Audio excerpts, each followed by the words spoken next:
Council Vice President Rodrick. Here. Councilwoman Souza. Council President Brito. Yeah, the chair will recognize a motion for the city council to meet and close executive session pursuant to Rhode Island General Laws 42-46-5A2 litigation and sewer abatements. Anyone like to make a motion at this point in time to go into executive session? So moved, Mr. Chairman. Anyone like to second President. that motion? Second, third. Deputy Clerk, may we have a roll, please? Yes, sir. Councilman Cahoon. Aye. Councilman Morato. Aye. Council Vice President Rodrick. Aye. Councilwoman Souza. Aye. Council President Brito. Aye, a motion to go in executive session was passed by a vote 5-0. We will now proceed in executive session and return immediately following. Thank you.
You all set?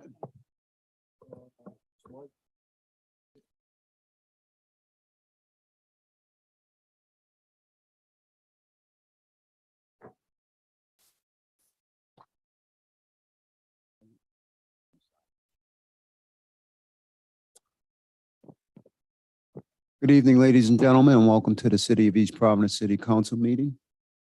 Today is Tuesday, October 4th, 2022. May we all rise for the Pledge of Allegiance. And I just ask for those who have hats, if you kindly take them off.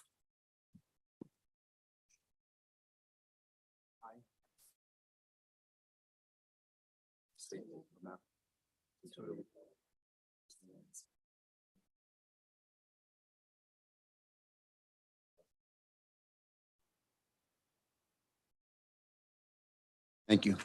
Deputy Clerk, may we start with a roll call, please? Yes, sir. Councilman Cahoon. Here. Councilman Morato. Here. Council Vice President Rodrick. Here. Councilwoman Souza. Council President Brito. Next item, please. Next item, motion to seal executive session minutes. Second. Roll call vote, please. Councilman Cahoon. Aye. Councilman Morato. Aye. Council Vice President Rodrick. Aye. Councilwoman Souza. Council President Brito. Item, please. Next item, consent calendar for discussion and possible vote. Council journals, executive session minutes from September 20th, 2022. Regular session minutes from September 20th of 2022, and the budget session minutes from September 26th of 2022. Tax abatements for the year of 2022 in the amount of $1,225.42. And a previously approved permit/license. This is a read-in. It was a Class F1 special event application for alcoholic beverage, and it was for St. Francis Church for a community musical festival. President, move to approve. Second. Deputy Clerk, roll call vote, please. Yes, sir. Councilman Cahoon. Councilman Morato. Aye. Council Vice President Rodrick. Aye. Councilwoman Souza. Aye. Council President Brito. Aye. Next up is licenses for discussion and possible vote. If you have the appetite, we can bundle the non-public hearing. Any questions regarding the licenses that are for non-public hearing at this point in time, or would anyone like to make a motion to budget C1 through C5? So move, Mr. President. Okay, would anyone like to second that motion? Second. Okay, Deputy Clerk, may we have a roll call vote, please? Yes, sir. Councilman Cahoon. Aye. Councilman Morato. Aye. Council Vice President Rodrick. Aye. Councilwoman Souza. Aye. Council President Brito. Aye. Deputy Clerk, can you just read off C1 through C5 for the public, and then we can have a vote on each and every one of them? Absolutely, sir. The first one is a block party. The applicant is James D. Fayette. The location is 69 Harlem Street. The date and time of the function is October 29th, 2 p.m. to 11 p.m. And a small section of Harlem Street between Miller Avenue and Hood Avenue will be closed. An application for a victualling license. This is Class 3. It is new. Applicant is Timothy Risen. He is from Fork and Sandwich King LLC. The DBA is Fork and Sandwich. The address is 1055 South Broadway. Next is the application for a Class 2 victualling license. This is new. Nicholas Unkovic, Cumberland Farms, Inc., DBA Cumberland Farms, 001302 at 125 Newport Avenue. The next is an application for holiday sales. This is new. Nicholas Unkovic, Cumberland Farms, Inc., DBA Cumberland Farms, 001302 at 125 Newport Avenue. Next is a new application for holiday sales. Brendan King, it's Luminous Photography, 9 Forbes Street. And that's all of them. That being read off, would anyone like to make a motion? So move to approve. Not requiring public hearing. Deputy Clerk, roll call vote, please. Yes, sir. Councilman Cahoon. Councilman Morato. Aye. Council Vice President Rodrick. Aye. Councilwoman Souza. Aye. Council President Brito. Next item, please. Next item, licensing for public hearing. Application for additional hours to open 24 hours. This is the applicant is Nicholas Unkovic. It is Cumberland Farms, Inc., DBA Cumberland Farms, 001302 at 125 Newport Avenue. Is the applicant present? Applicant present? Applicant is not present. I'll leave it open for the council at this point in time before I open up for public hearing. Discussion, anyone like to have? I'd like to have the public hearing. Like to have the public hearing? Okay, we have, okay, so what we could do is read off. Is this all for Cumberland Farms though? Does it say that? Okay. Mike Rego?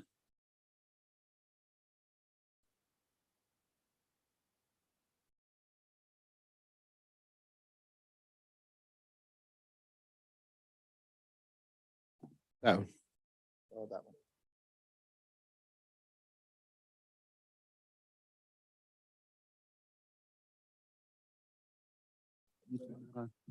That light on. Just hit the button. So it feels like I'm at the State House now. Hi, my name is Frank Rego. I live on 19 Bowen Street, East Providence, Rhode Island, 02916. I am here to speak out against the application of 24 hours at Cumberland Farms. I used to live in that neighborhood 19 years ago, and I know what the traffic is. And with the rebuild of that location now, there's no need for 24 hours. The neighbors aren't happy. There's the cut that went in off a new road would mean more traffic going up and down their streets. People, it's a neighborhood. People need to sleep, and it's a bad idea. On top of that, you have the situation down the street at the Rumford Motel where people will be coming out at all sorts of hours. Haven't had parents that lived on Don Avenue behind the motel. Those neighbors were not happy. Cars have been broken into. It just becomes more of a problem for the police department when people, walk in the streets. And I'm not against people living in a hotel because people have situations and they're in tough times. But to put that down there and to be walking, it's just not a good ingredient for that neighborhood at this time. Thank you. Thank you. Next person, please. Next person is Christina, I'm sorry, Card. Card.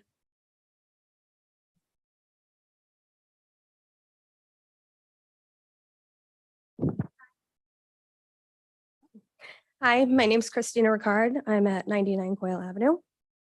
Good evening, council members. Once again, I find myself standing here before you, asking you to listen to the concerns of our neighborhood in regards to the complex at New Road and Newport Avenue. As you know, Cumberland Farms wishes to remain open 24 hours a day. As a resident of Coyle Avenue for 7 years and a business property owner in this neighborhood for many years before that, I am fully aware of where I chose to buy a house, as many people like to state to me in a very sarcastic tone, because I abut Newport Avenue. Yes, I do know where I chose to buy a house. I chose to buy a house in a neighborhood with a great school for my child, right near my family, right near my business, and a house in a neighborhood where my child has made many friends. She can walk or bike to their houses, meet them at our big, gorgeous park and playground. I think we all feel a sense of closeness in our community and area. We smile at each other, wave, chat, and say hello to those walking dogs or biking around. Obviously, with main roads comes development. Of course, I understand that. I feel like every time our neighborhood brings up important concerns or issues in regards to this complex, we are ignored or in person, placated, and then abandoned. At the initial council meeting to approve the complex, we asked that you please consider a smaller housing area such as condominiums rather than the 142 apartments. We were never told this Cumberland Farms would have a drive-through. It was not in the original plans. It was placed there in a revised version. It was never discussed in the planning or proposal stages that they would wish to be open 24 hours. Back on July 7th, neighbors from Coyle Avenue met with several city employees, including Bill Fazoli, Dominic Leonardo, and James Moran. We expressed our concerns about the two easements onto New Road, as well as the extremely high likelihood of cars cutting down our road to then access Newport Avenue or Roger Williams. We were out there for about an hour talking and explaining our thoughts. And while watching the morning commute, Bill stated he didn't realize how many cars cut down our road. He even stayed behind when we all had to leave for work because he wanted to observe the traffic some more. It was discussed to add a digital speeding sign on Coyle Avenue to review the traffic concerns both before and after the construction. And we also discussed other possible deterrents for cars coming down from the complex and cutting down our road, such as no right turns from the upper easement or making a part of our road a one-way. To date, we have not seen a digital car counting speeding sign go up, nor have we heard from James, Dominic, or Bill, or anyone on their teams in response to our meeting. A 24-hour gas station will bring more noise pollution, more light pollution, more traffic, more trash, more police needed, and will provide a late night hangout for the individuals who reside at 400 Newport Avenue, which has had many complaints in and of itself. It will make parents have to let their kids play outdoors freely, ride bikes, or walk to friends' houses. Cumberland Farms revenue in 2021 was $16 billion, not million, billion. Being closed for 4.5 hours a night will not hurt their bottom line in the least.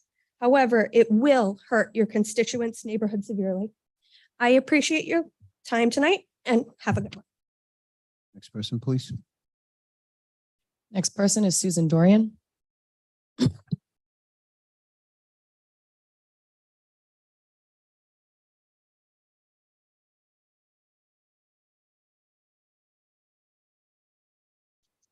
Hi, I'm Susan Darwin. I live at 84 Coyle Avenue. And what I'd like to do is echo what Christina just said. I was a part of the group that met with the city regarding the easements out onto New Road. And we objected to that. And right now I feel abandoned because we haven't heard back on any of that. So we know that there's going to be traffic in and out of New Road down Coyle. But I'm here to oppose the 24-hour opening of the Cumberland Farms. I've lived on Coyle Avenue for over 20 years, and I've had firsthand experience of the deterioration of my neighborhood due to increased car traffic and undesirable foot traffic from some of the other businesses that are opened there. A 24-hour store at the corner of my neighborhood and in front of another neighborhood will further deteriorate these neighborhoods and negatively impact our quality of life. We work hard for the opportunity to own property in Rumford and continue to pay high taxes and deserve to live in a quiet neighborhood, or one as quiet as possible. What if you lived in this area? Think about some of the changes a 24-hour store will cause. Please consider undesirable overnight activity that will bleed into these neighborhoods from close, undesirable areas. Consider groups hanging out at all hours of the night, not to mention round-the-clock foot traffic from the Rumford Motor Inn and other areas. When these folks misbehave, who will bear the brunt of their mischief? The neighbors will. Who will have issues with their property damage? The neighbors will. But in addition, who will be woken up in the middle of the night by loud cars, music, and other noises, and the incessant beeping of trucks backing up? We all will in the neighborhood. Please don't turn this Rumford area into a seedy neighborhood.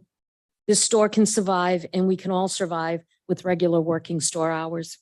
Thank you for your consideration. Next person, please. Next person is Ann West.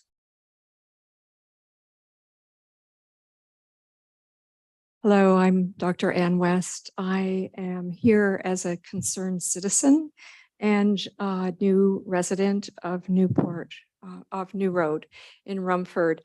So I actually was unaware of this development. I have, as I said, just moved to New Road from the east side and owning my first home. And so I've been actually a shocking witness to the amount of traffic, often speeding down New Road. And then with the Scavo development, I was horrified when I saw the downfall of hundreds of trees in a forested area while trees were burning on the west coast of the United States. So I was in direct conversation with Mayor De Silva about the fact that we lost our tree barrier, curtailing light pollution, noise pollution. And so when I received this notice, thankfully in my box the other night, I thought, I am coming to speak for this beautiful neighborhood, this well-established, quiet neighborhood. We do not need another gas station that is open 24 hours a day at the end of a community of great integrity. So I do ask you to listen closely to these residents and hear our plea for regard for our quiet. Thank you. That concludes the people for public speaking. However, this is a public hearing. You didn't have to sign up for it. So anyone wishing to speak for or against this, please approach the podium. If not, I'll close public hearing at this point in time, public comment at this point in time, and open up the discussion for the council. Oh, excuse me, before we do, we have some letters to read for the record. First is from Jeanette Catarat. This email is a response to Cumberland Farms' request to remain open 24 hours. I live at 48 Coyle Avenue, Rumford, Rhode Island, and the traffic on the road is always extremely busy. They barely stop at the stop sign and then barrel down the street. I can only imagine once Cumberland Farms is open, apartments and shops are filled. No, that doesn't sound right. Apartments and shops are filled. The traffic existing on New Road will be horrific. Several families on this street have small children. I'm afraid with Cumberland Farms being open 24 hours will attract people hanging out there all hours. I feel safe in my home now, but I don't think I'll feel comfortable when all this activity starts in the future. You have my permission to read this email at the meeting. Thank you, Jeanette Catarat. Next email. I would like this statement read during the meeting minutes of 10/4/2022 City Council meeting and entered into evidence as an objection to the proposed Cumberland Farms request at 125 Newport Avenue, Rumford, additional hours request. Good evening, fellow citizens, City Council members, and representatives of Cumberland Farms. My name is Bridget Garrity, and I live at 14 Deer Street with my family. I'm not able to attend this evening's meeting, but I would like to express my objection to the 24-hour request from Cumberland Farms. I have lived in this neighborhood for over 10 years. Before that, my family lived here and we would visit often. I went to school at St. Margaret's and spent many afternoons with friends at the Lyle Bourne Park and exploring the woods where these buildings now stand. When we bought my great aunt's home in the summer of 2010, we enjoyed the quiet streets, the proximity to the very same park I frequented as a young and the young families making our neighborhood home. As with any metropolis, East Providence, and more specifically Rumford, has seen quite a bit of growth recently. With that growth has come some growing pains. Additional stop signs have been needed to help with the increase in traffic. Bus stops have been moved for busier streets like Roger Williams Avenue and Pawtucket Avenue to secondary streets for safety of the students, parents and guardians, bus drivers, and monitors. We understand that we have all chosen to live in this area, and we knew there was commercially zoned properties nearby.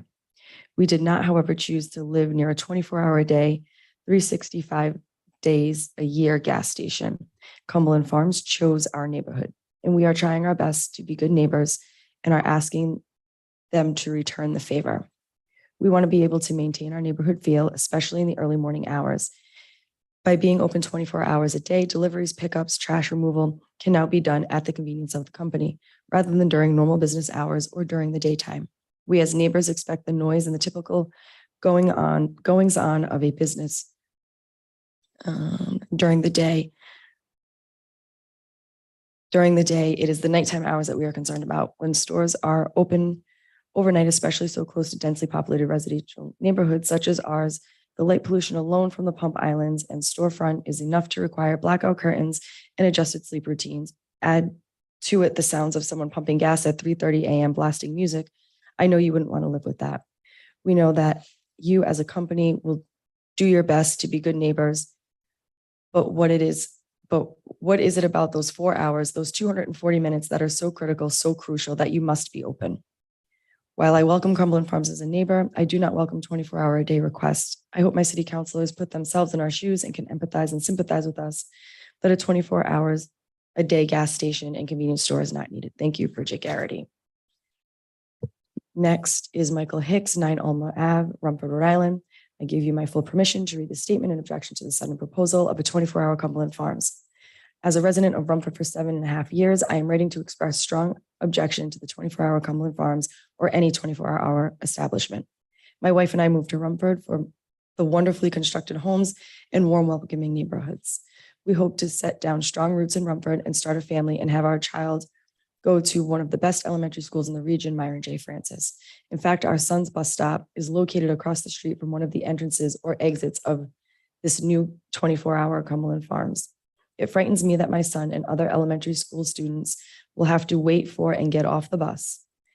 Not to mention all the traffic this will bring to an already busy street and new road, which somehow passed its so-called traffic study. I also continue to be very concerned with the difficulty it will bring surrounding neighbors regarding simply being unable to turn into and pull out of their streets to go or leave their homes. I work in the cath lab at Miriam Hospital. I am on call multiple times a week and multiple weekends throughout the year. If someone is having a heart attack, I am called at any time of day. I am part of an emergency response team that has to be at the hospital fast to intervene and hopefully have a positive outcome. The very last thing I need is to worry about is if I will be able to leave my home and get through this new traffic pattern. Lastly, a 24-hour establishment tends to bring unwanted nuances and increases possibility of violence and robbery. We have enough trouble with drunks in Lyle Bourne Park overnight and the surrounding noise ordinance violations and open fires violations. Please, we have already been brutally forced to have this awful complex built and destroy our views and traffic. Don't let this happen. To the mayor, please don't let this happen. Michael Hicks. To the East Providence City Council, it is a great disappointment that I feel the need to write to you. Over 20 years ago, when my wife and I decided to start a family, we carefully looked for a good school system and a community feeling to raise our children. We also looked for a neighborhood where I could sleep during the day because I worked at night, and at the same time felt confident that my family could sleep comfortable at night in a safe and quiet neighborhood. We were beyond happy that we found and chose Rumford to accomplish that dream, even though we had to work extremely hard to afford this well-worth neighborhood. For many years, I had to work 2 to 3 jobs in order to afford this dream. And now to find out we will most likely have extra traffic such as cars, motorcycles, and people wandering around the neighborhood at any given time of day or night, and our late evening walks will not be the same anymore. It's not just aggravating, but also infuriating. All our work and sacrifices to live and enjoy this wonderful community is just being flushed down the drain. Please understand that we didn't buy a property in a business zone. Therefore, we don't expect to live in one. Members of my city council, my wife and I respectfully ask that you do not allow my neighborhood to turn into any type of nightlife. It is bad enough that they will be open past 11 p.m. Your rejection to this application between the hours of 2 a.m. and 6 a.m. will be greatly appreciated. Please keep our community as it is when we decided to purchase our home in Rumford. Thank you, Jose and Maria Soares, 17 Vista Drive. And lastly, I am against Cumberland Farms operating from 2 a.m. to 6 a.m. I have lived in Rumford for 24 years, and it has been a quiet neighborhood outside of emergency sirens. You would never know that you lived off a busy main road. On a summer day, sitting on my porch, I can hear the birds chirping in the morning and the crickets at night. Cumberland Farms operating during these hours is going to bring unwanted traffic, noise, and who knows what else. The residents in the neighborhood were against this development. It was approved anyway, and somehow a drive-through was snuck in after the fact. You say you listen to the residents. Prove to us that you hear us. Don't allow Cumberland Farms to operate from 2 to 6 a.m. Someone's pockets are benefiting from these developments, and it's not the residents. Please stop building / destroying the land. Lisa Drainville, 10 Alma Avenue. That is all. Thank you. At the pleasure of the council for discussion. I just have a question, maybe for the solicitor. We've heard at least from 5 different people, to include emails, about the exit onto a new road. Is that something that can be re-examined even though the plans have already been set in place and developed? I think that was part of the, I think that was part of the plan that was approved by the planning board. So Is there also always room to revisit that and see if it's working, not working? they have an approved plan, so they don't have to change it. But if there's, I guess if they want to voluntarily, or if they determine there's a problem with it, but it's beyond, that was the approved plan that was approved. So they built according to the plans that were submitted. And for me personally, I agree with the neighbors, not only the amount of emails that was forwarded to the clerk, but also emails that were sent to me. I'm sure each and every one of us has had similar emails, if not from the same people. I don't believe that we should be a 24-hour community. I know, I do understand that there are some already open.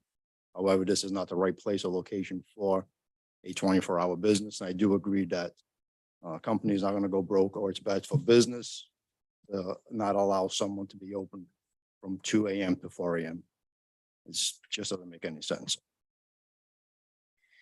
Council President, if I may. Please. So as many have known, when this development came, there were quite a bit of things that I didn't like plans that would be proposed by the developers, and I did agree with a lot of the stuff that the community was saying. We did come to some resolutions with, in terms of height limiting that they did agree to, but overall, it wasn't, I think, the look that that neighborhood would have appreciated. That being said, it still moved forward. We're getting the development, which is fine. I am glad that it is a Cumberland Farms, because I think most people appreciate Cumberland Farms for various reasons, including their coffee. So I do like that. And I think it's good in that, you know, that it's along that end. I would have preferred it down New Pawtucket Ave further, where we are still undeveloped, and waiting for that project to come to fruition or get any boots to the ground. 2 o'clock, I think, AM, I think is a good time, given concerning air issues in that area. And some of our residents have already spoken to that. One of the first things that came to my mind when I saw this was that motor inn. And I know that the owners there are doing their best, and they're great with the city and work well with the police department. And they've worked well with the council to make that as less of a nuisance as possible. But the fact of the matter, it still remains a touchy subject for that neighborhood. And now this just brings a little bit more to another neighborhood, because it's going to attract those people. I also think that it being close to the Pawtucket line will draw more patrons from that portion of Pawtucket into East Providence as another location to kind of hang out. And it doesn't, nothing else in that area is 24 hours. That it would be servicing the community. The rest of the businesses along that road are open till maybe 10 at the latest that I'm aware of. I don't even think that the pharmacy, Simpson's Pharmacy, is open that late, 10 o'clock. I think they probably close a lot earlier, and they're a pharmacy, which services for good reason the public. So for public safety, for the nuisance that it would cause our police department, because I can already see how that's going to work out. We know that the manning has been decreased all through 3 shifts. So what does that look like for our night police patrolmen? Who that there's probably one share in Rumford sharing a portion of the center of the city. They can't be everywhere throughout the city all night long. And if they're constantly being called to that location, then they can't get to other things that are happening in the city. So overall, you know, we're not even open to see what the effect of the gas station and the Cumberland Farms is going, the impact it's going to place in the community, let alone what a 24-hour is going to look like. So I don't support the 24-hour. I think the 2 a.m. is already a push, in my opinion. But, you know, I think a compromise is always, and they're able to do that until 2. That's where I stand with that. So how are they getting, why are they requesting 2 a.m.? Is that something special?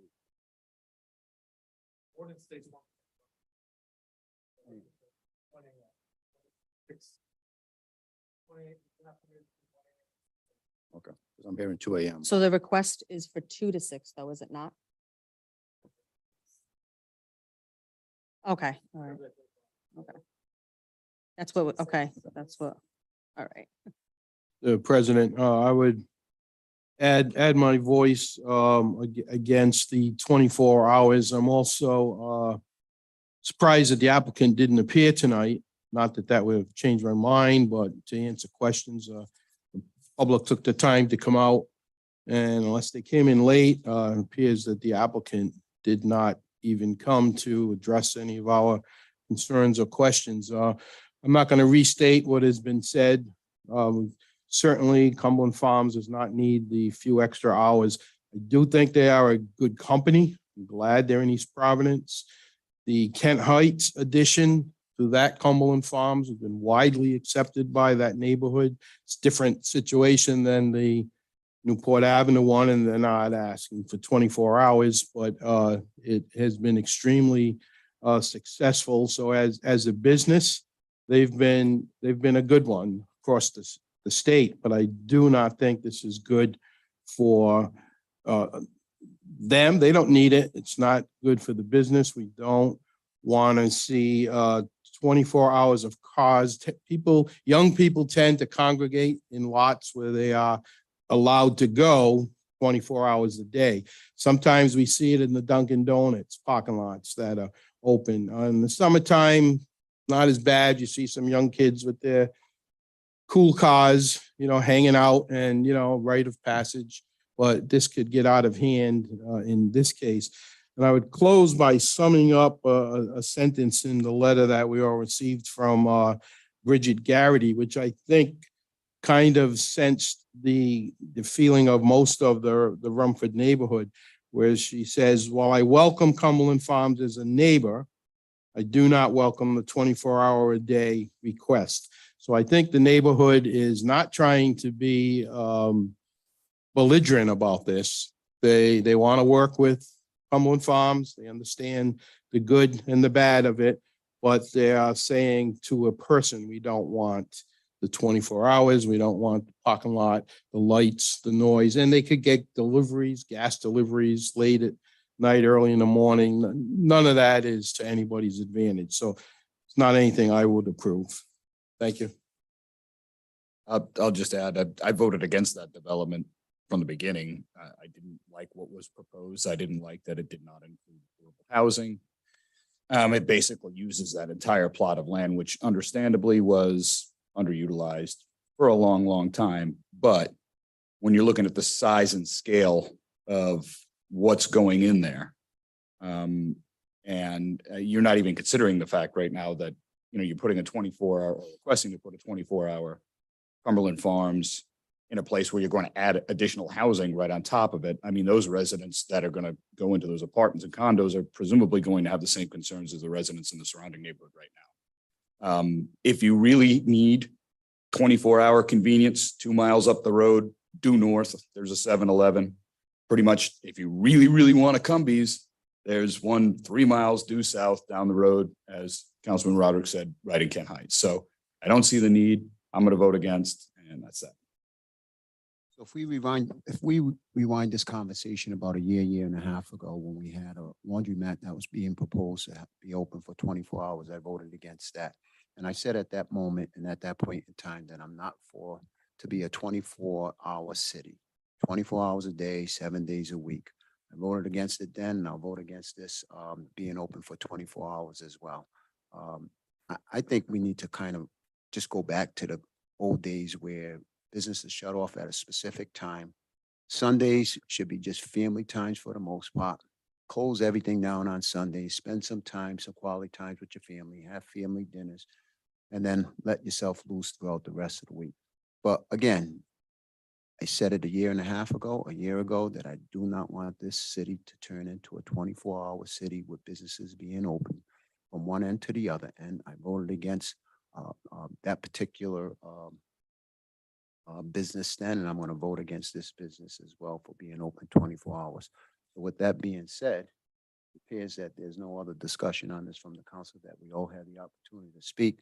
I'm going to ask the deputy clerk at this point in time, first and foremost, someone like to make a motion. I make a motion to deny the application for a 24-hour license for Cumberland Farms. And you just want to clarify that license is for 125 Newport Avenue, Rumford. Correct. Mhm. Second. Okay, so we have a motion on the floor. We'll second it. Deputy clerk, may we have a roll call vote, please? Yes, sir. Councilman Cahoon. Aye. Councilman Morato. Aye. Council Vice President Rodrick. Councilwoman Souza. Aye. Council President Brito. Aye. Thank you. Next item, please.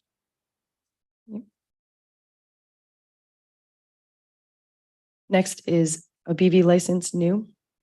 It's Edgar Bareilles. It's Francesca's 2 Inc., DBA Francesca's 2, 525 North Broadway. Is the applicant present? Doesn't appear that the applicant is present. Does the applicant have all their information at this point in time? Okay, this is a public hearing, so anyone wishing to speak for or against this license, please approach the podium. Anyone wishing to speak for or against this license, please approach the podium. If not, public hearing is now closed at the pleasure of the council.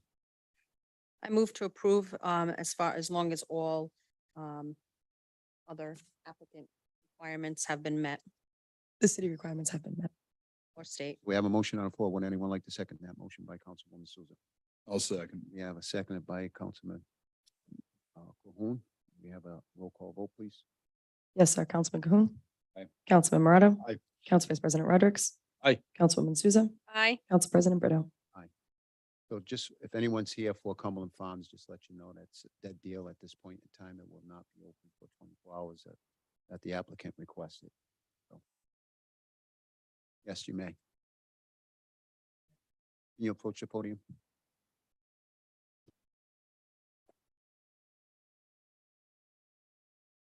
So is there any chance that this development can be re-scrutinized? I talked to the mayor. There was more trees taken down around that development than was agreed upon. And also, it seems that there are residual complaints around the fact that we now have a large residence. I know the elevator shafts are already up, but like, who continues to oversee this? I could tell you that's not on Yeah, so docket this evening, but you want to answer the question? I just want to just more, it's not on the docket, so they're not at liberty to really answer these questions, but I would, the development plan had been improved through the city's process, the planning board, and I think there was a zone change given as well. So I would suggest that we talk to the planning and building department, and they do monitor, compliance with the plans that have been submitted, so but I don't want to get too far into No, this. I realize it, but it just seems like there's still reverberations in the air that need to be addressed. And I Okay. will say that the original proposal, the drive-through was included in the original. Oh, no, I proposal. know It that. wasn't added afterwards. It wasn't a last minute afterthought. It was always included in the original proposal that was sent to the planning department. Yeah. Thank you. Okay, to be continued. Yes.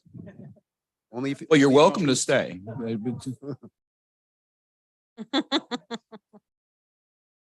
Would the guard please stop this woman from leaving the room? The door. Thank you, sir. Next item, please. Next will be council members, crosswalk signage at Bradley Hospital, Cumberland Farms intersection. Councilman Cahoon for discussion. Yeah, we talked about this last meeting. You wanted it back on. Yeah, and I just wanted to see if Director of Public Works could give an update. Boy, I'm sorry about that. I can't get this thing the right volume, the booming or silent. Again, it's a crosswalk signage down near Bradley Hospital at the peninsula between the Veterans Memorial Parkway and Pawtucket Avenue. And then again, up at the Cumbies, that's at the corner of Pawtucket Avenue and Old Wampanoag Trail is kind of what we're looking for. So we did look at both of those, and I would agree that I think we do need some additional signage to, let motorists know that there are crosswalks in that area. So we have sent requests to DOT to put those up.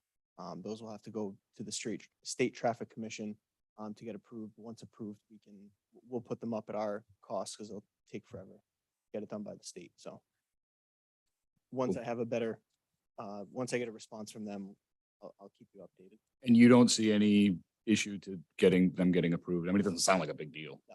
Okay. Right. Thank you very much. Next item, please. Next item, public hearings, ordinances for second passage or first and final passage for discussion and possible vote. First and final passage, an ordinance of the City Council of East Providence appropriating $211,868,538 for the support of the city government for the fiscal year ending October 31st, 2022. This is a public hearing, so again, anyone wishing to speak for or against this ordinance, please approach your podium. I'll announce it one more time, and then I'll close public hearing. This is a public hearing. Anyone wishing to speak for or against this ordinance, please approach the podium. If not, public hearing is now closed at the pleasure of the council. Discussion. Administration budget ordinance, according to the charter, we had to have a public hearing before the council could either add or subtract from the budget. So that public hearing is now closed. My recommendation is because there are items on the agenda that the council wants to consider for advertise for additions to the budget, that this matter be tabled. This ordinance be tabled to the next hearing, which will be October 18th. Right? So say again, you recommend, oh, I'm sorry, Mr. President. Okay. I I'm see. saying this was your recommendation to have it tabled. Correct, correct. If unless you want to pass the budget as is, then this is the time to do it. So, It's up for discussion for the council anyway. Yes.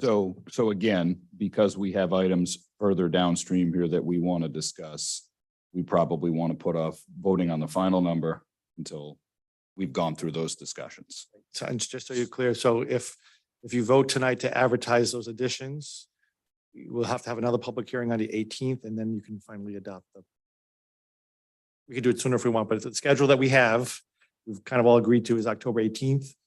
And then you'll be able to vote for the final budget as amended or as proposed, so. So that said, I move to table item 13.1, which is the first and final passage of the ordinance of the council of the city of East Providence appropriating $211,868,538 for support of city government to the 18 October meeting. Second.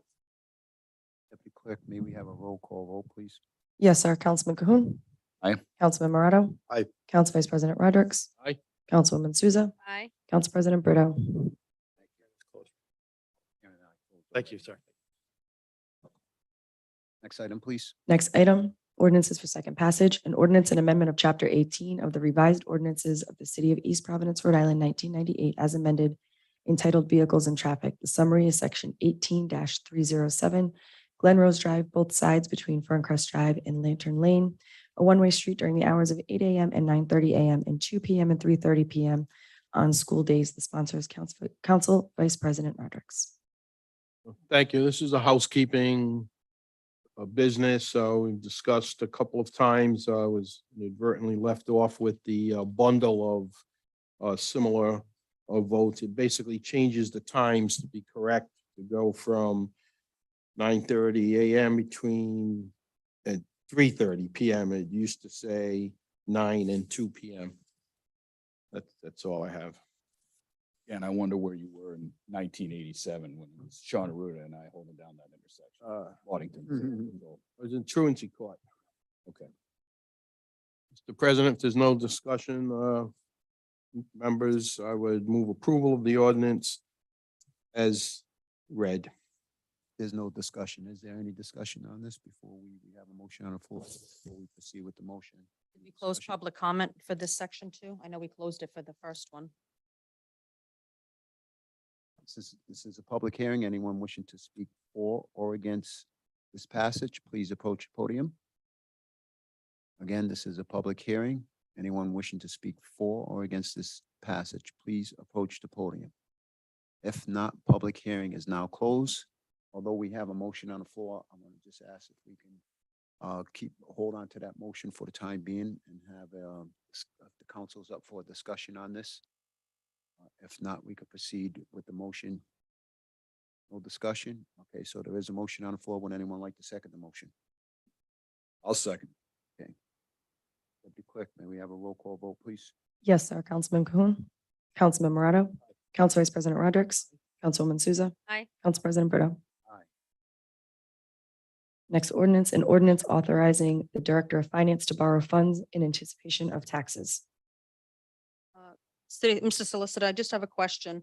On section B 2, 3, and 4, is this directly related to A, where it would be for this current budget? I mean, this upcoming budget that we would be approving these anticipated bonds?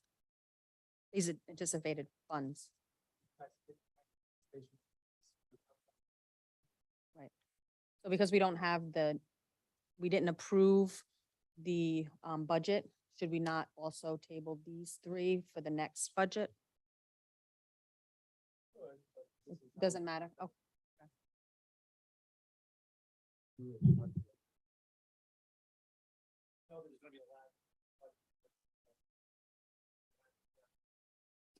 no, I understand we Yeah. have that we needed. I Yeah. just wasn't sure if it should be done with the final passage of the budget or if it could be done. We just scheduled tonight to have two, make sure we have enough time for two passages, but it doesn't really make a difference. Okay. It's kind of a necessary ordinance that needs to be passed.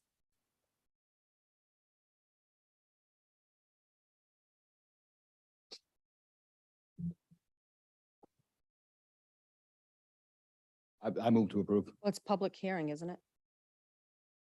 Each of these, we have to do the public hearing. Yep. Second passage, public hearing. So I didn't make a move. This is a public hearing. Anyone wishing to speak for or against this, please approach the podium.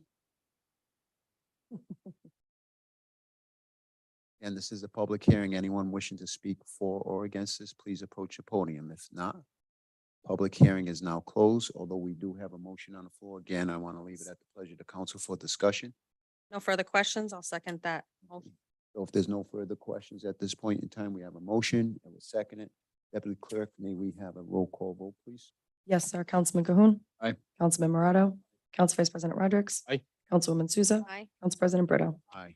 Next item, please. Next item, an ordinance authorizing the Director of Finance to borrow funds in anticipation of revenue.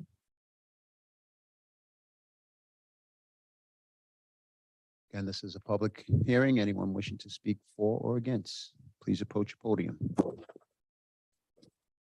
This is a public hearing. Anyone wishing to speak for or against, please approach the podium. If not, public hearing is now closed. At the pleasure of the council. Move to approve. Second. May we have a roll call vote, please? Yes, sir. Councilman Cahoon. Aye. Councilman Morato. Aye. Council Vice President Rodrick. Aye. Councilwoman Souza. Aye. Council President Brito. Aye.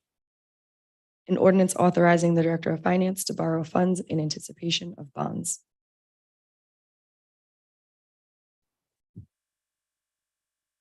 This is a public hearing. Anyone wishing to speak for or against this ordinance, please approach the podium. I'll announce it one more time. A public hearing will be closed thereafter. This is a public hearing. Anyone wish to speak for or against this ordinance, please approach the podium.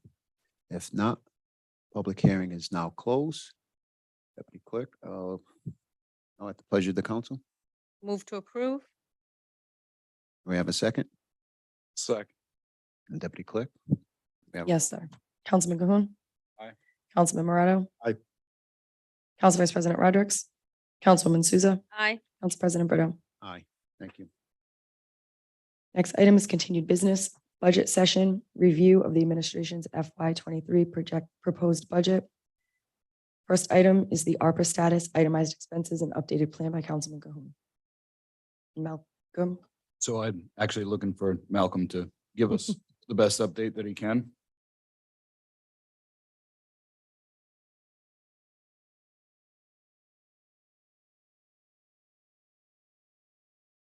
Good evening. For the American Rescue Plan, we are required to file quarterly reports. The last quarter was for 6/30/22. Mr. Moore, can you speak into the mic so the public can hear you? Right now, we have 1, 2, 3, 4, 6 categories. I think the councilman had asked for this. We had originally sat down with the mayor and said preliminarily, this is where we want to spend some of our money, some of the ARPA money. Administrative expense, we budgeted $1,870,000. Excuse me, that was what ARPA administration? Consulting and management under administration, Mhm. Is that amount again, 1 million? $1,870,000. Revenue replacement, which includes billing position, IT hardware, software, and cyber upgrades. $2,100,000 $88,635.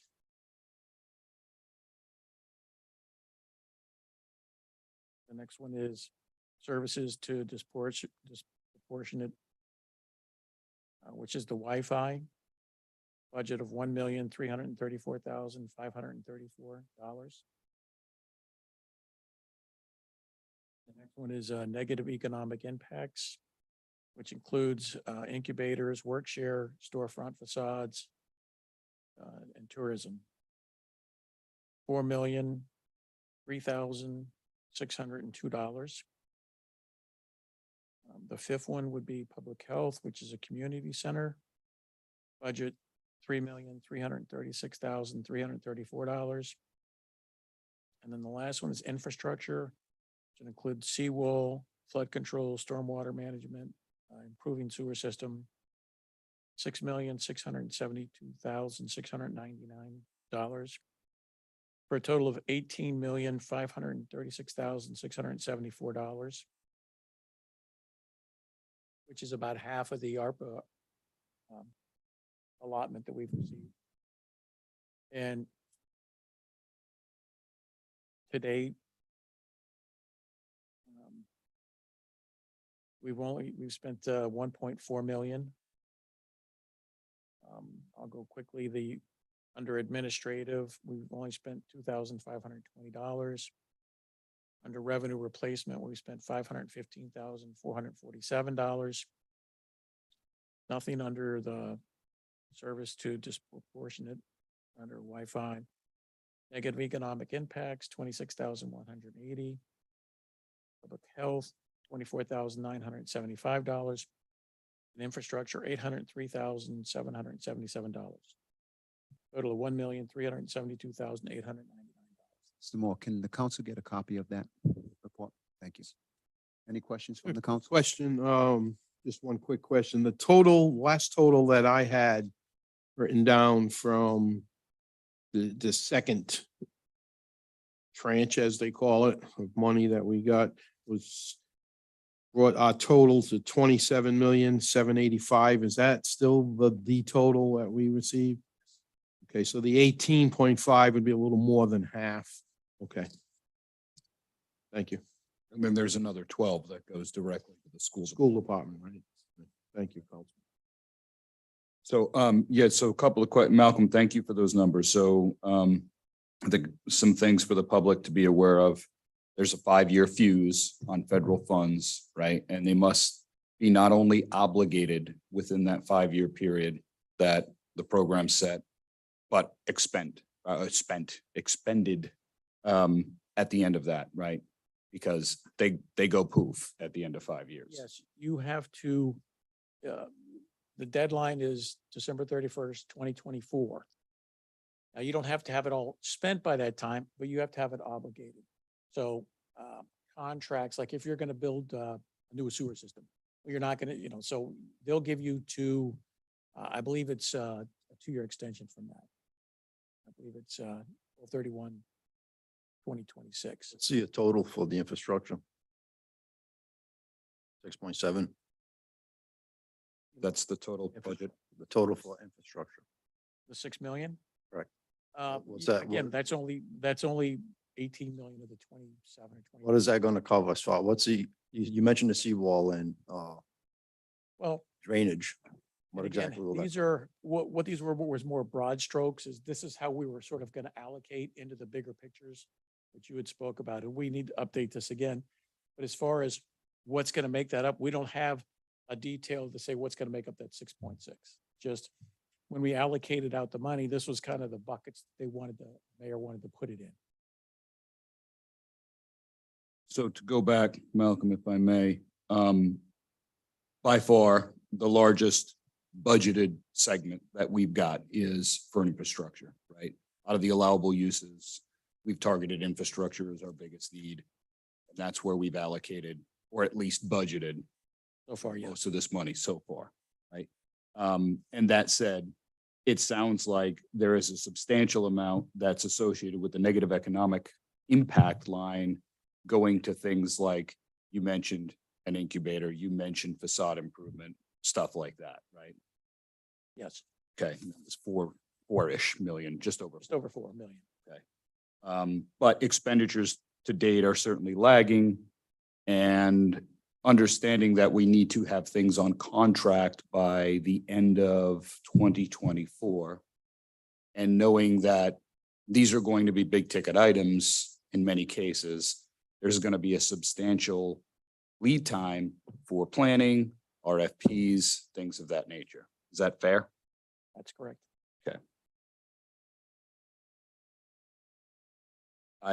The last question I have is, the allowable uses, which are fairly broad, but at the same time somewhat detailed, make a large allowance for the lost revenue category.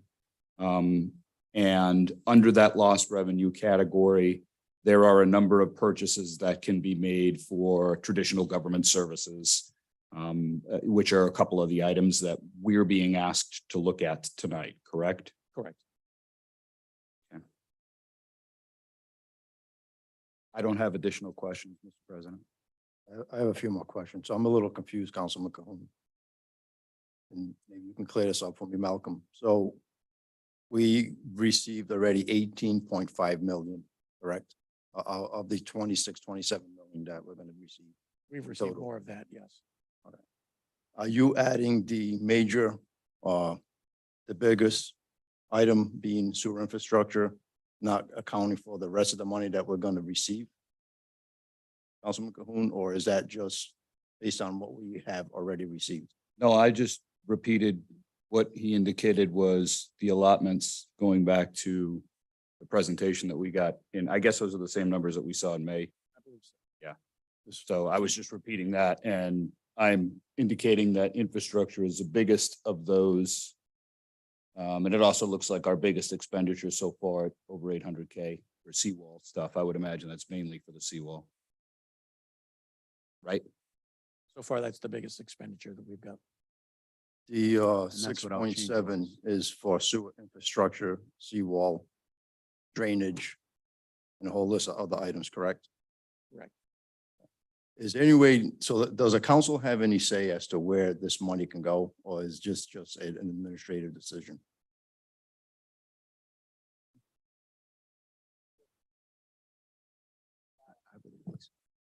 So under the charter, any contract over $50,000 going to be approved by the council. So I'm assuming some of these big ticket items, if the administration propose and you don't want to approve a contract, then that's how you indicate your dissatisfaction and approve a contract. We don't have any say ahead of time as to what bucket these dollars are going to go into. I don't- Six that have been mentioned tonight. I don't want to answer without looking at the regs more carefully. I'm not sure. I would think that we do, I can't say. because we are voting on it. Is there a way we can get some type of opinion, concrete, whether we can or we can't? I'll have to look at the regs.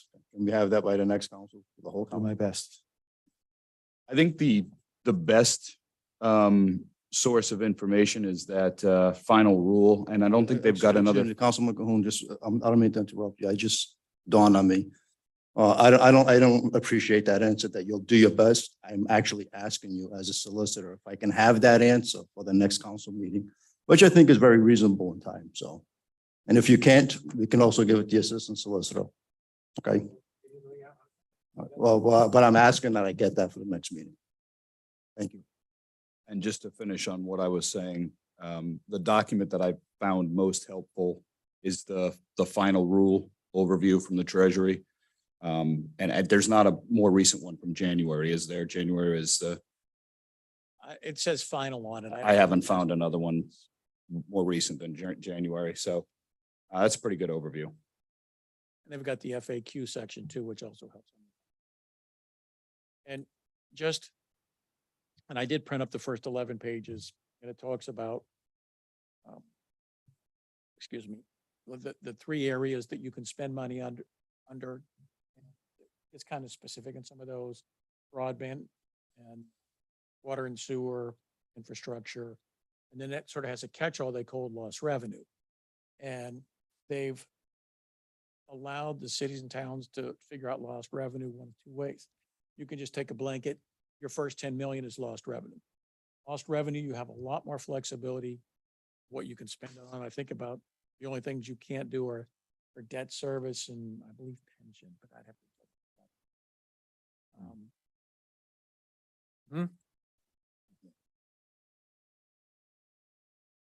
The other way is they have determined that the average growth rate of a budget is 5.2%.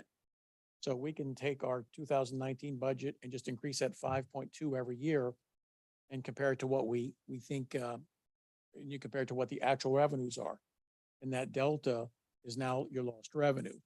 And my preliminary analysis of that is that that number is going to far exceed our 27 million. So realistically, all of it could go under lost revenue.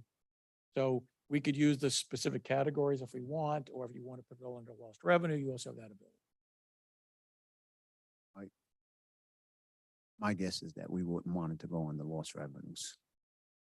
Well, Yeah, I mean, I actually have a different opinion. I mean, I think the council got a presentation back in May on some basic categories, which we've kind of reheard again tonight.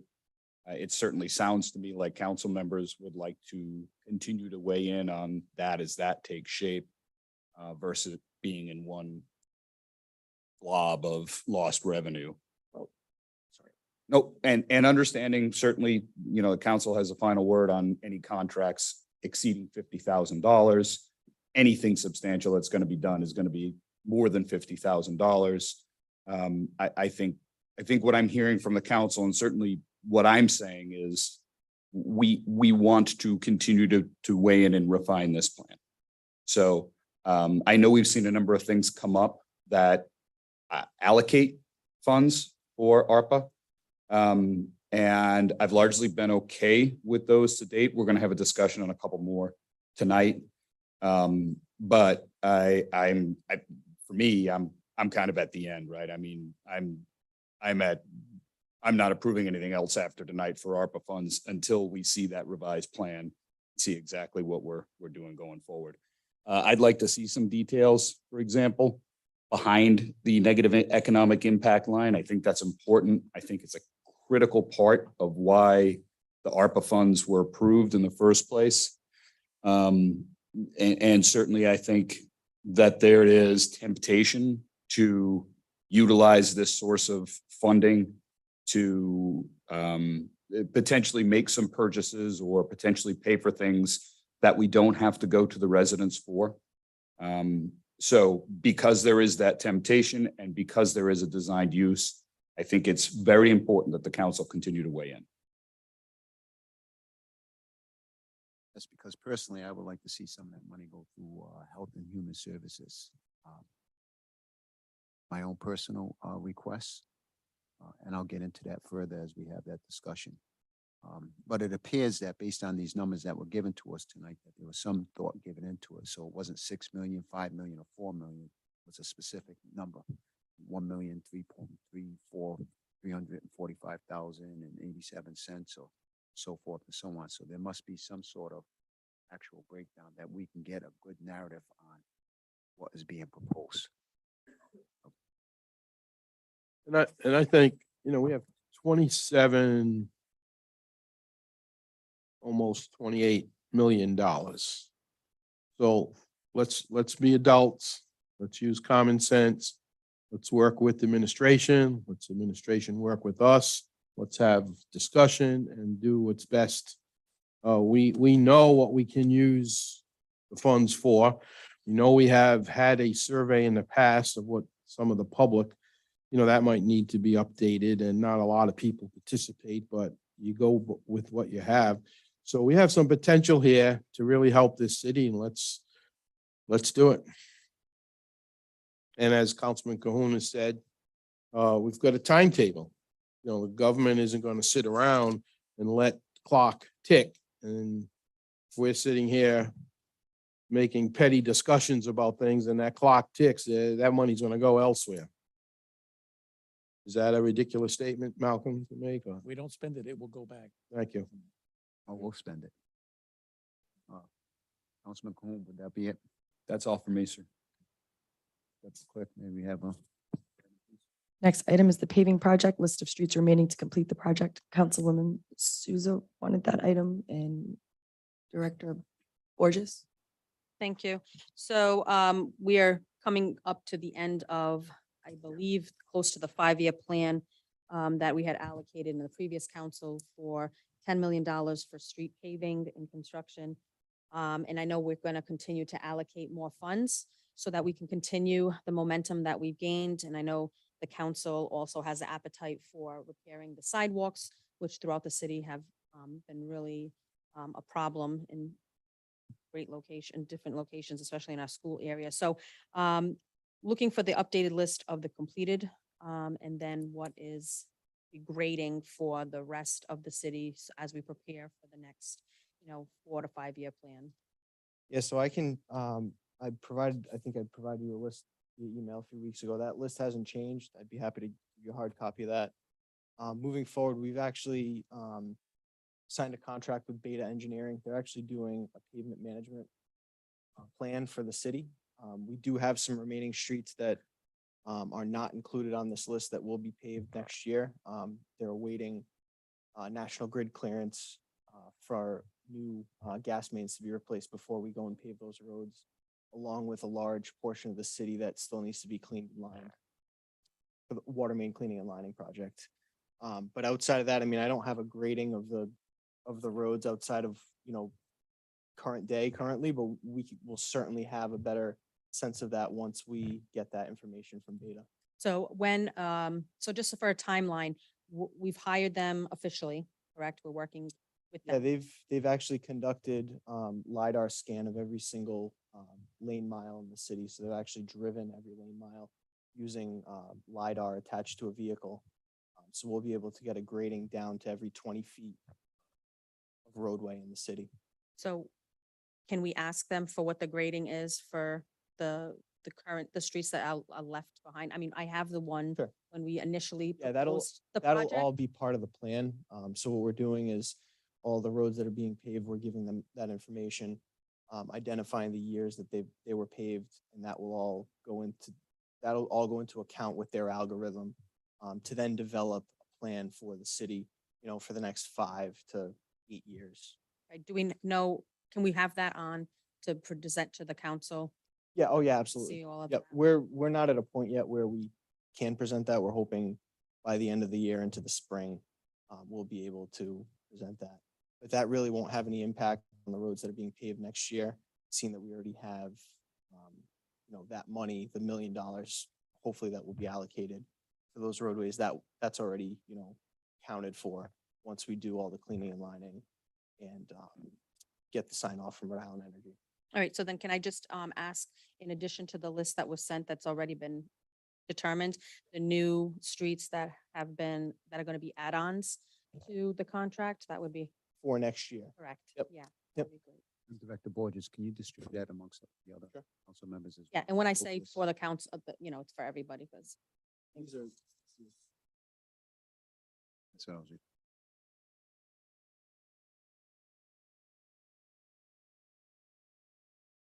Pretty much, yeah. Yeah, there's actually a few streets that have been added to this list that were actually recently added. So I'd be happy to share that via email later tomorrow. I can do it tomorrow. thank you. That'll be it, Councilwoman. It is, thank you. Next item, please. Next item, capital project questions. Councilman Morano.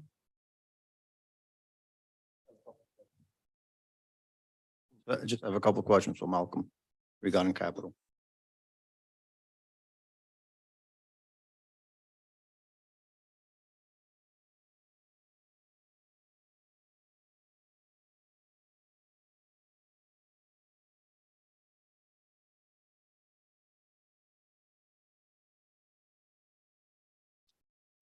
So just for clarification, the amount that's listed on page 1 of the budget, the capital improvement projects, 1.35 million. That's the per charter, correct? At 1%. Correct. And then the overall increase to the actual capital improvement project amount for this fiscal year coming up is 3.1 million, correct? And then the revenues that are going to make up the 9 million that's listed on page 2, the 5 million motor vehicle taxes, 3 million public safety cameras, a little further down, that 300 in capital. Can you explain that? I'm just a little confused as to what that is.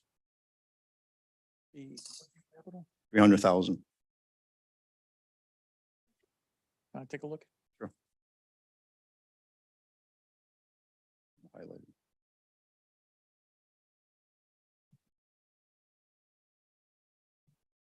The way I'm reading that, is that money coming out of capital to close that gap? Along with the others listed on that list that of the couple I mentioned.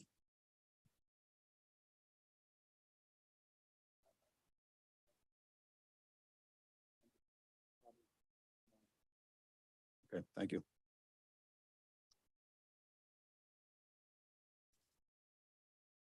That'll be it, Councilman. So Next item, proposed council amendments to FY 23 administration budget to be set for a public hearing for discussion and possible vote.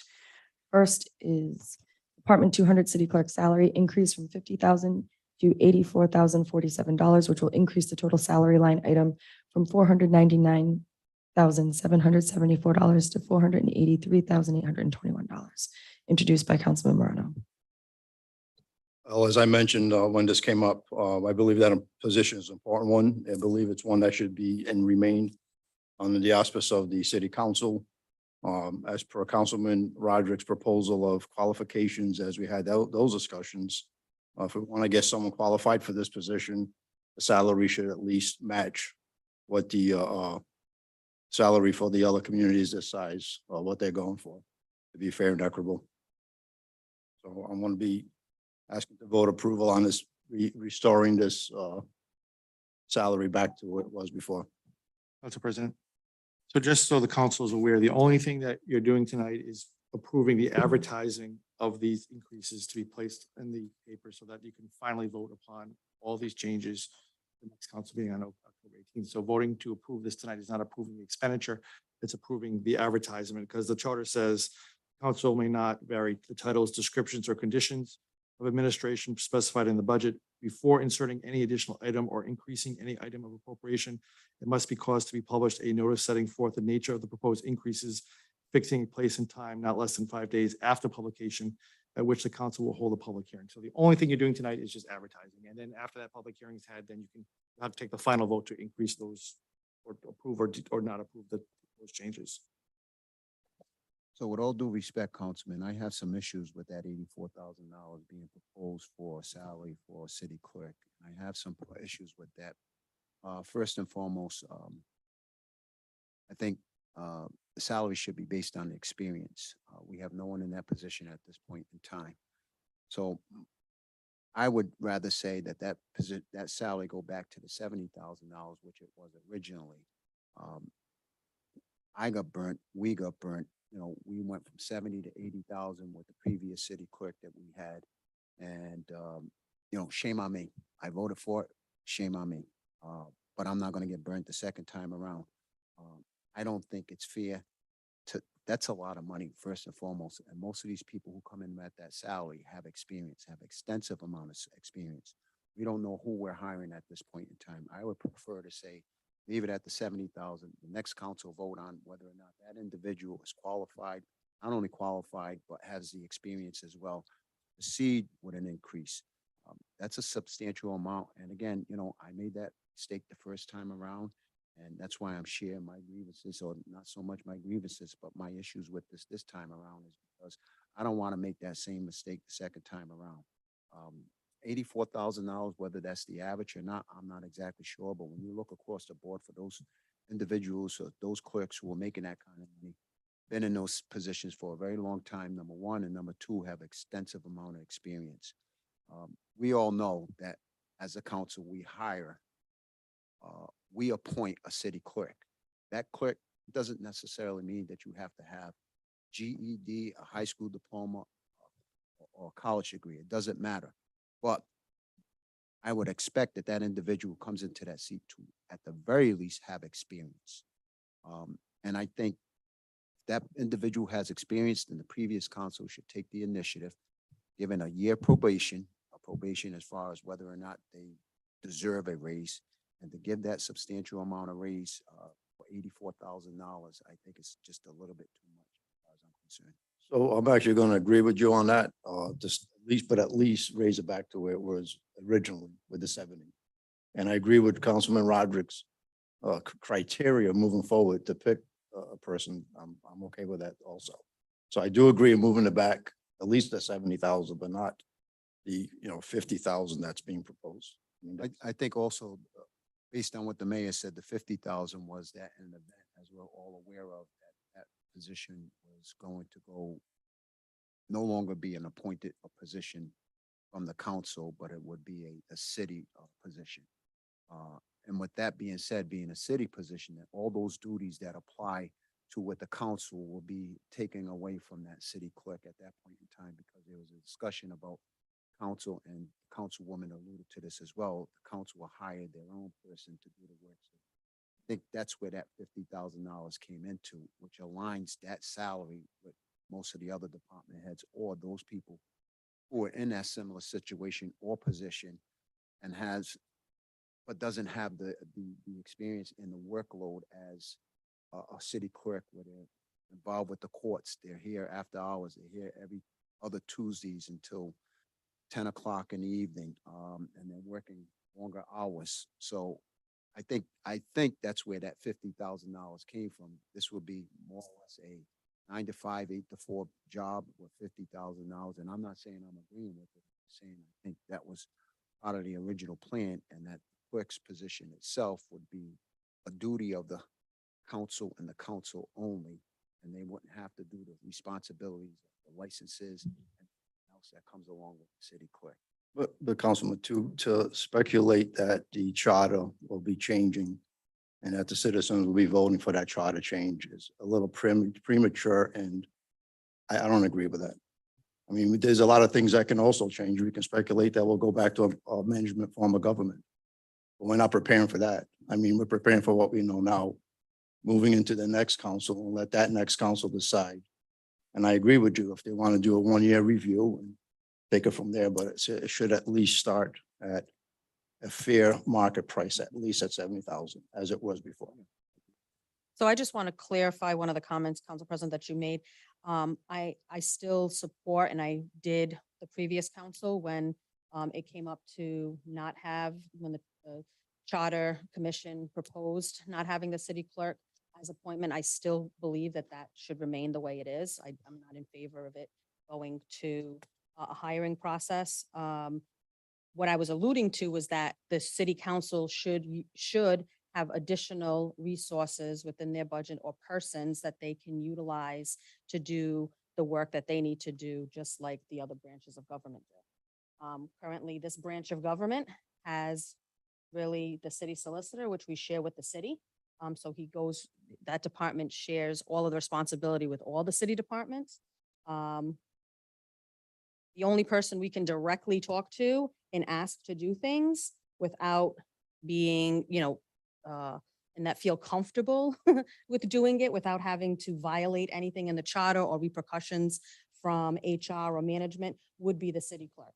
So with all due respect and fairness, I think taking that away from the council just makes trying to get things that we need in the clerk's office, which we are in control of too, right? We have control of licensing, so we should be able to talk to people, have the city clerk do that for us. She's the head of the licensing and oversees all of that stuff. So asking her to give you information, provide you with any type of information you need out of that office without violating the charter or anything that would have to do with HR is really important. Really important.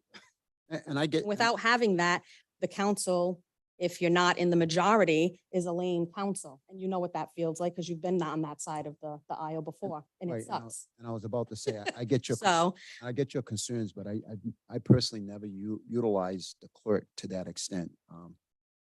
that's a personal Right. I'm just saying, in the 8 years I've been on the council, I never relied on the clerk to do extensive research or any type of research for me for the most part.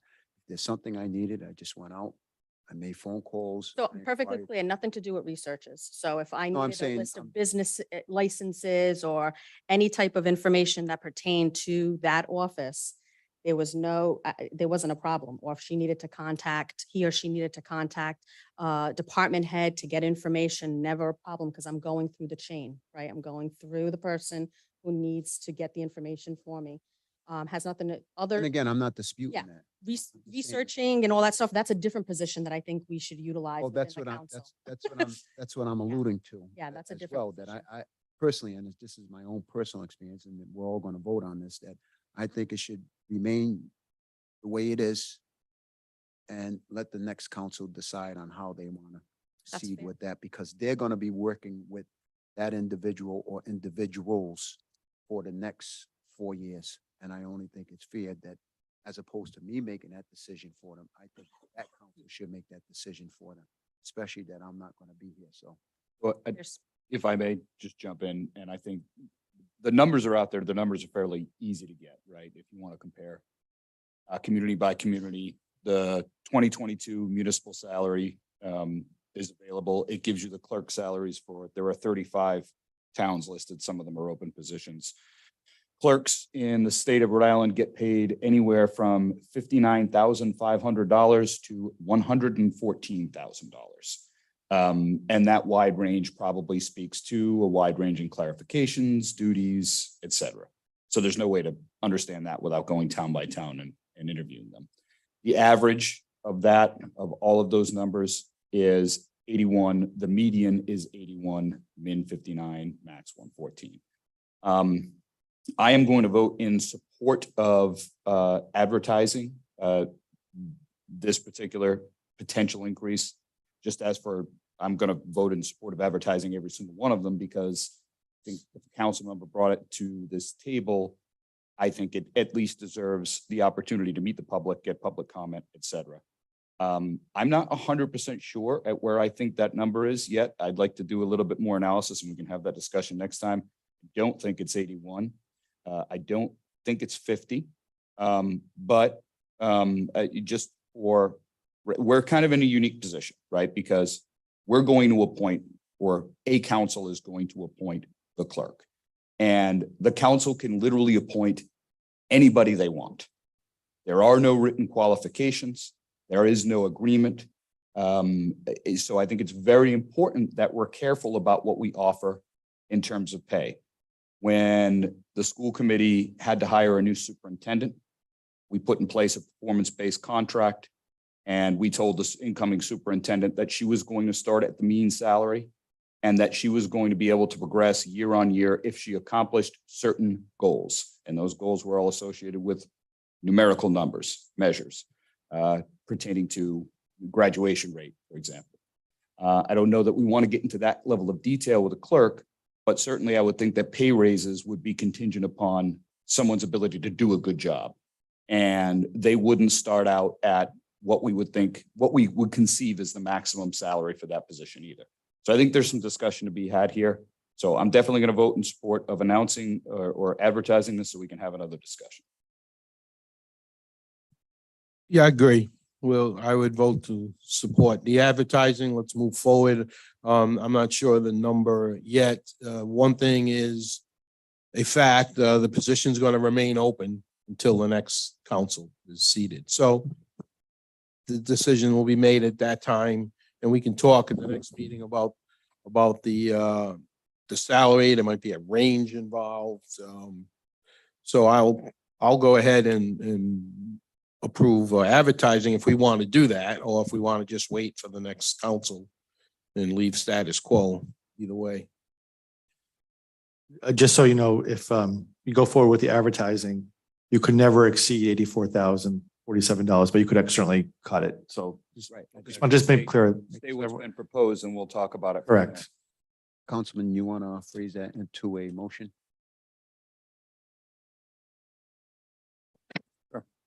I make a motion to approve the 200 city clerk salary increase 50,000 to $84,047, which will increase the total salary line item for $499,774 to $483,821 to be placed for a vote at the October 18th council meeting.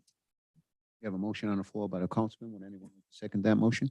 Second. We have a second on that motion. Deputy Clerk, may we have a roll call vote, please? Yes, sir. Councilman Cohen. Aye.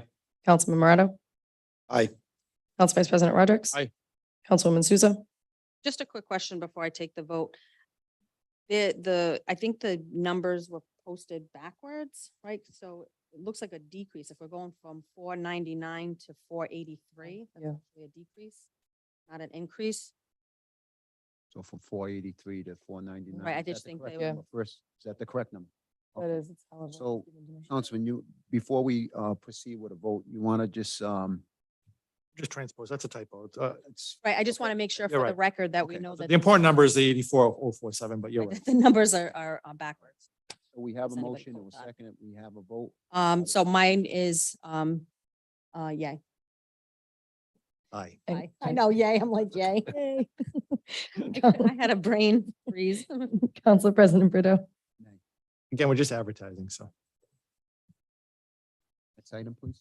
Next is Department 630, Public Works, amend the position name FTE to include City Forester, which will increase the FTE from 43 to 44, increase the regular salary line item, $51,110 total from $2,479,154 to $2,530,000, $264, an increase of $45,264 for the purpose of hiring a city forester, introduced by Councilwoman Souza.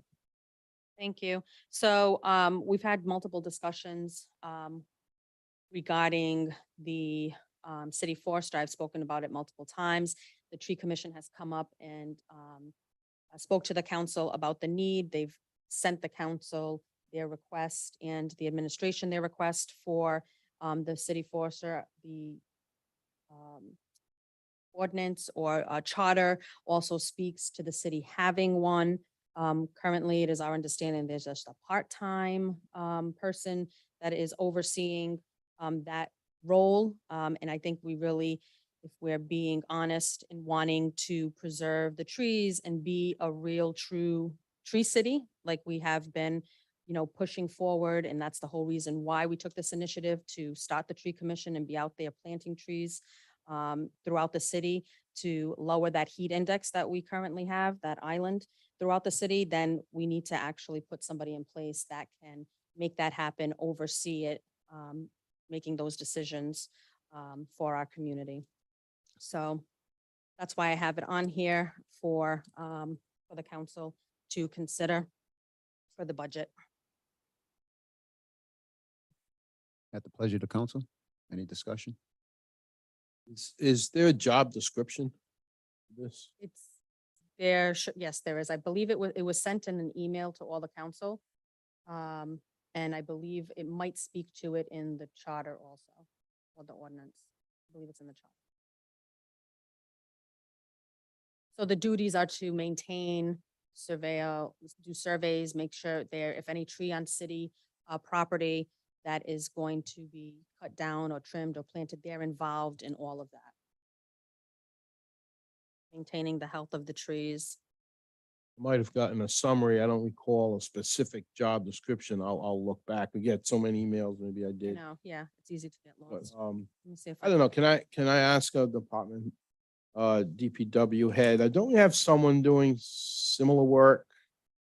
I don't want to put you on a spot, but, So there is a part-time person who job shares, and I'm certainly, I mean, I know Dan spoke about it last week, but it isn't a full-time position. I know other neighboring towns that are also tree cities, and driving through those, you can tell by the look of their trees, how they're cared for, that they're tree cities. So this would be kind of in line with that. what's the status? What you have to work with in this area? So we have a tree warden, which is a gentleman who essentially receives a stipend by the city to conduct tree inspections essentially for the city. I know when I've gone through administration or I've called your office and when people have called me about trees that are maybe on a city sidewalk or they have a problem, they're hanging over onto their yard or hitting their house or their porch, or they've fallen into the street. There's been pretty quick response of someone has gone out and done a nice job. I don't know. We go a little further with what we have and Yeah, I think the response to inspection is fairly quick. It's, the response to addressing a tree that might need, trimming or might need removal depending on, its condition is what we struggle with because we only have, one tree crew that, takes care of all the trees in the city. Again, I'm gonna vote in favor of advertising it so we can have the discussion, let the public weigh in. One thing I wanted to ask you though, Dan, a lot of these same services can be contracted out, right? And there is already money in the DPW budget to do that, correct? We do, yeah. I mean, I would like a little more clarification with respect to the forester position, because I'm not sure. It overlaps a little bit from what I can tell with the duties that the tree warden already conduct. Well, if I'm not mistaken, Mrs. Tierney, when she came up and spoke, she distinguished the two. Mhm. I think she did. My understanding is that the forester would, enforce or develop a urban forestry plan, which the city currently does not have a formalized plan. We've made strides at, developing a tree inventory, and Bill, I don't want to defer to you, but Bill would have some information on this. We've developed, a tree inventory, but we don't have formalized plan, urban forestry plan. Am I correct, Bill? Right, so the chart, the city ordinance, section 14, and I sent that, I think, I don't know if it was in this. But section 14-53 that talks about appointments, 54 that talks about duties, 55 that talks about authority. And then it continues on to all the way to including one that obviously we all approved, one for the native tree. It's a whole section going down to 61, 62. Anyhow, there's a huge section in section 14 that speaks to the trees. And the inventory that we so nicely got was because of a group of residents in the city who feel like the city has neglected trees in the environment in the past few years and could be doing a better job. And that's why we actually have an inventory. So if it wasn't for this group of residents, we wouldn't even be having these conversations. And I know markings of the tree. I had a community meeting last week and there was a resident who showed me a picture of a marked tree on their property that's been there for over a year, marked dead and waiting to fall on their property. So some people, Councilman Rodrick's, might be getting their trees taken care of soon and others wait for a long time. So it's not equal throughout the whole city. If I can be clear, the trees are addressed in order of them coming in. And we've made significant strides. COVID is certainly not helpful in building up that list. We've spent countless amount of money out of general operating budget to help address and take those concerns into consideration. We certainly take the trees down as they come in. So if someone is waiting a year, it is unfortunate, but we have one tree crew. Right. And a forester wouldn't make a difference in taking a tree down any quicker. We have one Right. to address that. And I think you guys are doing what you can do, but there are tons of stuff that the city's doing and it's hard to do everything at the same time when you. which is why I agreed to let's advertise and talk further about part of that conversation. Maybe I might want to see funds put towards boots on the ground, hiring a worker who can go out and cut and do work or plant as opposed to I'll call it a white collar type position. Oh, Councilwoman, you want to phase that into a motion? Sure. Motion to approve Department 630, Public Works, to amend a position named FTE to include a city forester. I don't have to, for the amount of $51,110. Have a motion on the floor. Would anyone like to second that motion? That's a motion to advertise that for the 18 Correct. meeting. Right, so I will second that. Okay, clerk, may we have a roll call vote, please? Yes, sir. Councilman Cahoon. Aye. Councilman Morato. Council Vice President Rodrick. Aye. Councilwoman Souza. Aye. Council President Brito. Aye. Next item, please. Next is increase city council salary line item 51110, regular salaries from $15,300 to $19,600 by decreasing purchase professional services currently budgeted at $164,750 to $160,450 for no net effect change of the total city council budget of $187,485, introduced by Councilwoman Souza. Mr. President, if I may, I'm recusing myself from this discussion. I've submitted a recusal form. I'm going to step down. Okay, very good.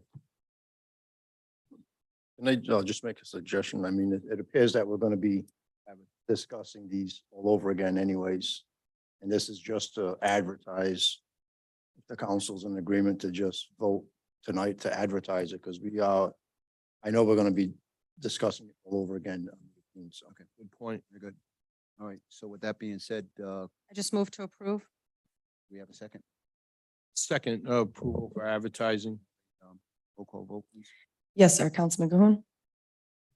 Oh, sorry, abstained. Councilman Morato. Aye. Council Vice President Rodrick. Aye. Councilwoman Souza. Council President Brito. Aye. Next item, please. Next item, Department 630 Parks, increase FTE 2 to 5, increase regular salaries 51110, $225,000 from $2,479,154 to $2,704,154 for the purpose of hiring 3 parks laborers, introduced by Councilman Cahoon. Like Councilman Morato's idea, so I move to approve advertising this item for vote on the 18 October agenda. second. Councilman Cahoon. Aye. Councilman Morato. Aye. Council Vice President Rodrick. Aye. Councilwoman Souza. Council President Brito. Next item. Next item, amend the proposed capital budget line item 59550 to add $50,000 for the purpose of repairs and painting of the cupola at the Weaver Library, introduced by Councilman Cahoon. Move to approve advertising this item for vote at the 18 October meeting. Second. Roll call vote, please. Councilman Cahoon. Aye. Councilman Morato. Aye. Council Vice President Rodrick. Aye. Councilwoman Souza. Aye. Council President Brito. Next item, please. Next, amend the proposed capital budget line item 910 to add $50,000 to support the installation of permanent batting cage pad at Pierce Memorial Park. The capital line item 59840 from $363,000 to $413,000, introduced by Councilman Cahoon. Move to approve advertising said item for the 18 October meeting. Second. Deputy Clerk. Councilman Cahoon. Aye. Councilman Morato. Aye. Council Vice President Rodrick. Aye. Councilwoman Souza. Council President Brito.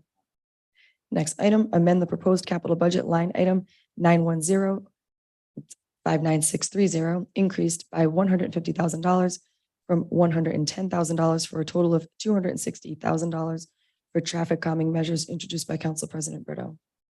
Before I make a motion on this, or open the floor for a motion, that 150,000, I would like to make a change from 150,000 to 100,000.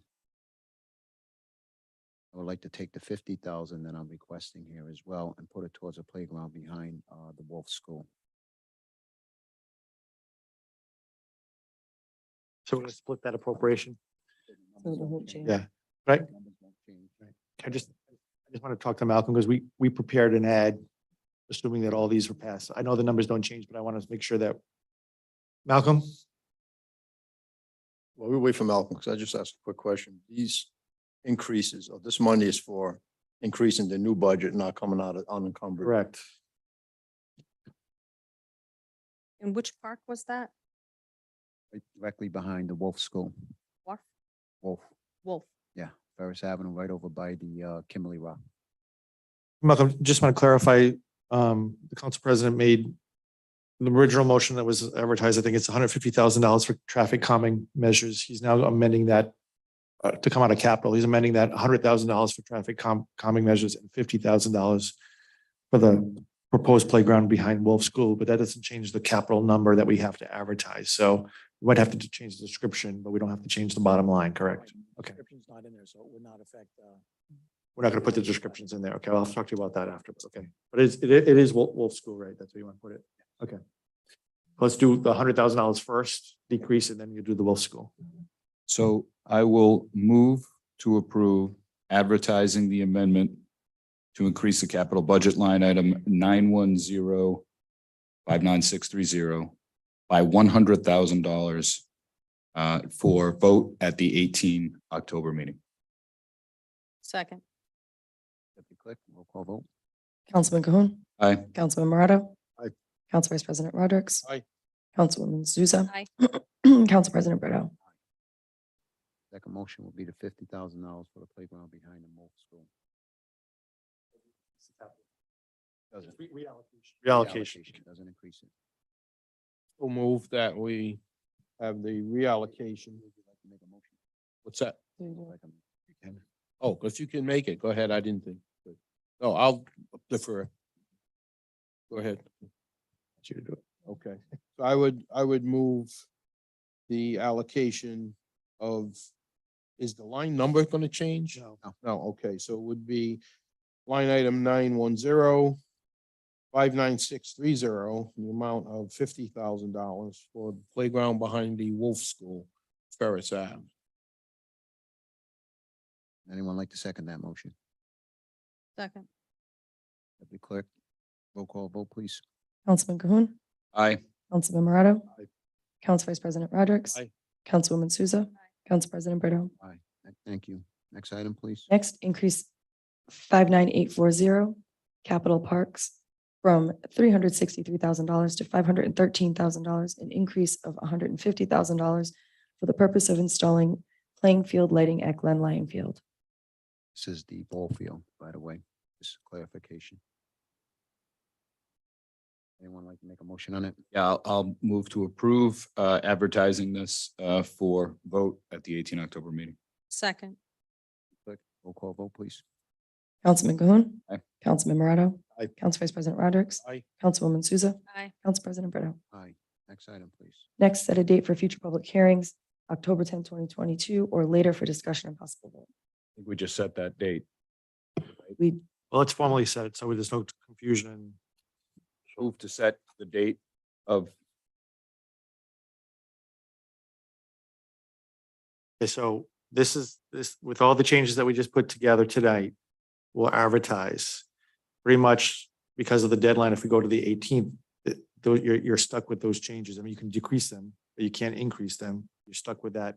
That's because of the advertisement requirements under the charter, that's the total modicum of things that you can make. So I appreciate, the clerk and I both appreciate council getting these to us by 9:30 last week. So that's why we have the advertisement prepared. But to the extent that if you're going to make any other changes between now and the 18th yet, we can't go to the 18th. If you think you're done, then we can set the 18th. If you don't think you're done, it has to be the earliest is the 11th to have another hearing. So that's why we set that. That's we kind of informal gentleman's agreement to set it for 9:30. So we all know the 10th is a holiday. Yep. Okay. We're So everyone knows about it. We can go to the 11th. It's just, can go to the 11th we and just after. count back from the advertisement. We got to see if there's availability, if everybody. 11th is the absolute date. The 18th is the absolute date. Okay, can we go the 12th or the 13th? I can't make it on the 11th. Well, the hearing is if everyone is happy with the changes that we've made tonight and you don't expect any more, you can go to the 18th. If Well, there might be some changes or questions, depending on public comment. on those items, but you already set those up or down. You can't add other than those items. You can't. So the 18th is the You can, so loose you can. reduce. You can't add. yeah, if nobody's contemplating any additional ads, then we can go to the 18th. If somebody's still got an ad that they're Or thinking about in subtraction. their head. Right. Or subtraction, but those items can be reduced, the items that we just took a vote on. Correct. This is one thing that I like to see the Charter Commission review of how this whole procedure, because it gets. Comfortable with the 18th. I personally don't plan on increasing anything. Yeah, I don't. I'm comfortable with the 18th. I have some conflict. I probably wouldn't have to be here, but on the 12th and 13th, I have conflict, which I could not be here those days. But Was that the general census here, the 18th? We good? Go with the 18th. Go with the 18th, okay. We need a With the motion to 18th, fix it, or is it 18th good? Anyone may want to make a motion appreciate on it? Set a date for future public hearings, October 18th. For the council additions, yeah. The council's amendments, yep. Move to hold the meeting to discuss the council additions and possible vote on October 18th, 2022. 6:30, is that what we advertise? That's on, yep. 6:30. The council At meeting. 6:30 PM, 30. right here in the council chamber. Thank you. So we do have a motion on the floor. Second. Okay, we have a second, Deputy Clerk. May we have a roll call? Yes, Councilman Cahoon, Aye. Councilman Morato. Aye. Council Vice President Rodrick. Aye. Councilwoman Souza, Aye. Council President Brito. Next item, please. Thank you. Next, new business, mayor communications, items for announcements and discussions. We have the August general fund expense summary, the general fund expense details, and the capital expense details from Finance Director Malcolm Moore.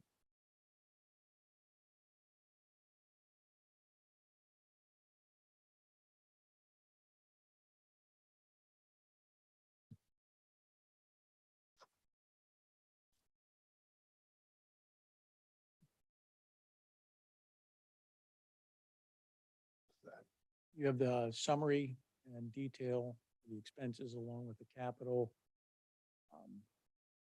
If you have any questions, we'll try to answer it, or I'll have to look into it possibly and get back to you.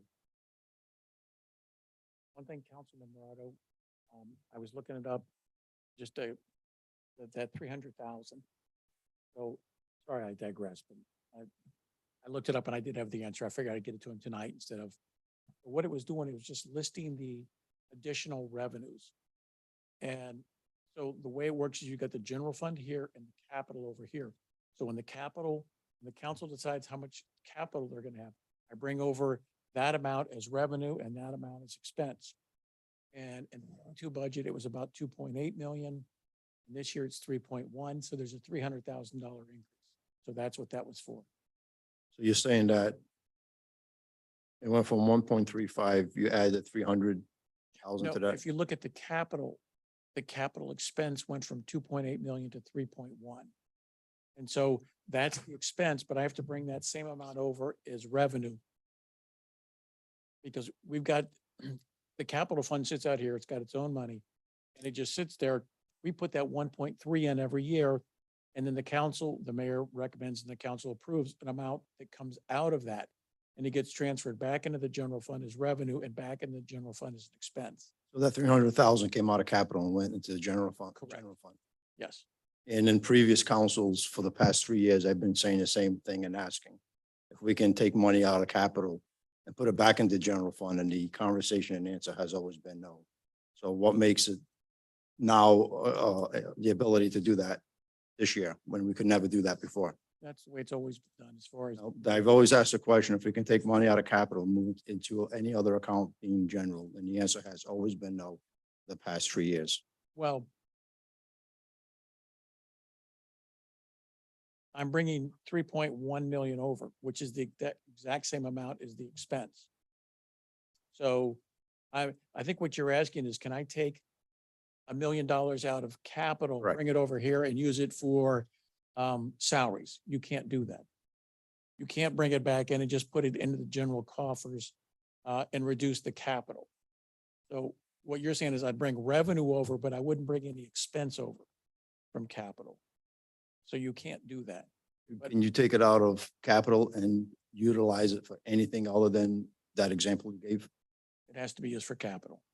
So all I'm doing is when you appropriate it, I've got to bring over the expense of 3.1. And since the cash is over there, I've got to bring that over also, because 3.1 in revenue, just to offset the. So if you look at it every year, what I bring over is the same amount as is budgeted for the expenses. And the last dollar amount of unencumbered was just over $5 million, correct?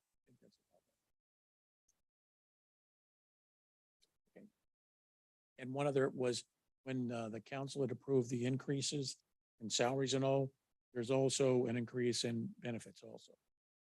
FICA may go up, there may be healthcare. So when you add a position, I know that you just said we're going to increase, like say the clerks, say it was $30,000. Well, there's probably another 10, 15,000 of benefits that go with that. I just wanted to. No, we wouldn't be increasing, we'd just be restoring. Anyway, but if there's any questions about the expenses, I can try to answer it. I'll look into it, get back to you. Questions?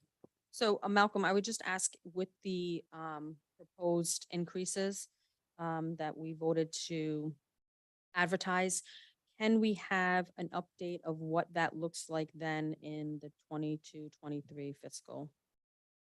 Kind of like. Yes. 30. So Right. he has calculated what assuming that it all passes, he's calculated what the effect of the I'd rate like to would see be. that before the meeting. You know, if we can get that before the meeting, that would be great. Yes. Right. I do believe that'll be in The the increase in the It's levy. the advertisement that we, It's in the will be- advertisement. So once that advertisement goes out, I don't need the paper. okay, I can, I'll send it. Please, thank you, appreciate that. That's why we set the deadline so we could have all that. information. So I appreciate that. Thank you. Nothing else. The next item is the statistical revaluation, Director of Administration Napoleon Gonzalez.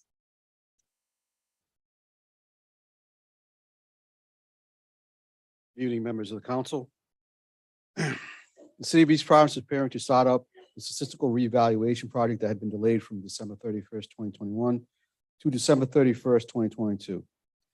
Under the statistical reevaluation, each taxpayer receives a new assessment and will have the opportunity to have a hearing on their new assessment. The city is preparing to visit and inspect in person all properties that have sold and those properties whose owners have pulled a building permit within the last year. The City of East Providence has hired Northeast Revaluation Group LLC, a municipal revaluation vendor located in Warwick, Rhode Island, to assist with the project. The process is expected to begin in October. And the next announcement is Director of Economic Planning and Development, William Fazioli, gave his notice of resignation effective at the end of October. We'd like to thank him for his service, his dedication, professionalism in serving as the Planning and Economic Development Director. Thank you. The Hispanic Heritage Month celebration, October 5th, 2022, 6 to 8 p.m. Council chambers with performances by Sentimento, Chapin, and Fraternidad Folklorico Boliviano. I hope I pronounced that right. Sound good. Excellent. The next item, administration, together with the city council, introduction of ordinance, which will update and expand veteran tax rates and exemptions. Assessor Sarah Furrow. Hi, good evening. So currently, the assessor's office offers two other exemptions related to the veterans. One is the regular veterans exemption and the 100% disabled veteran. This new law will now expand it to anyone less than 100% disabled. And what we did was, currently, if you receive the regular veterans exemption, you receive $8,250,000 off your assessment, and the 100% disabled veteran basically doubles that. So we had to come up with a system for the less than 100% disabled, and we figured, let's break it into 30% increments. And then we, basically what we did was, if you are receiving the regular veterans exemption and you now fall into the first tier of the disabled, the less than 100% disabled, will increase your exemption amount by 30%, 60%, and 90%, based on what tier you're gonna now fall into. So this exemption here was passed by the council, if I'm not mistaken. This- Or- um, A state law was passed that enables the council. We had a to- resolution, went up to the state, passed the state law, and now it comes back to the city for an ordinance, if I'm not Correct. mistaken. Yes, And this is what. this is what we like to propose. This is what- just wanted to make sure and confirm that the public is fully aware of it. That was something that came to the council, not even about a year ago or less, I would say. That those veterans that are 100%, that are less than 100% disabled will be qualified for an exemption. Correct. And went up to the State House. With that being said, state officials, the General Assembly had passed and approved it. And now it just comes back down to the city as an ordinance, which is something that we'll be talking about later on this evening, Correct. through an ordinance that Councilman Roderick and myself has on. Okay. Okay. Is it Thank- possible just to move that up now or? Yeah, we could do that. Sure. Thank you. Thank you.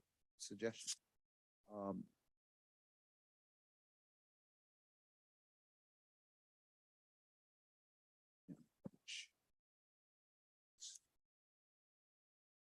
The next item we're going to move up is first passage, introduction of ordinances, an ordinance and amendment of chapter 16 of the revised ordinances of the city of East Providence, Rhode Island, 1998, as amended, entitled Taxation. The summary is section 16-16, authority of city assessor to reduce assessed value of real property taxes, exempt property, or excise tax for veterans.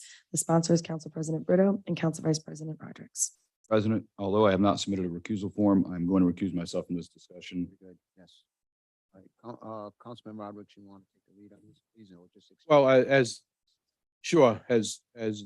Council President just mentioned and Sarah just mentioned, this is sort of the final leg of our process. We had requested the state legislature approval. We received that, came back to us, and this is the recommendation, correct, from administration. And it might be a typo on the sheet that we received in the box. So, yeah, I'm sorry. This was one, it's really not, it's not really a typo. It's a mistake that we caught.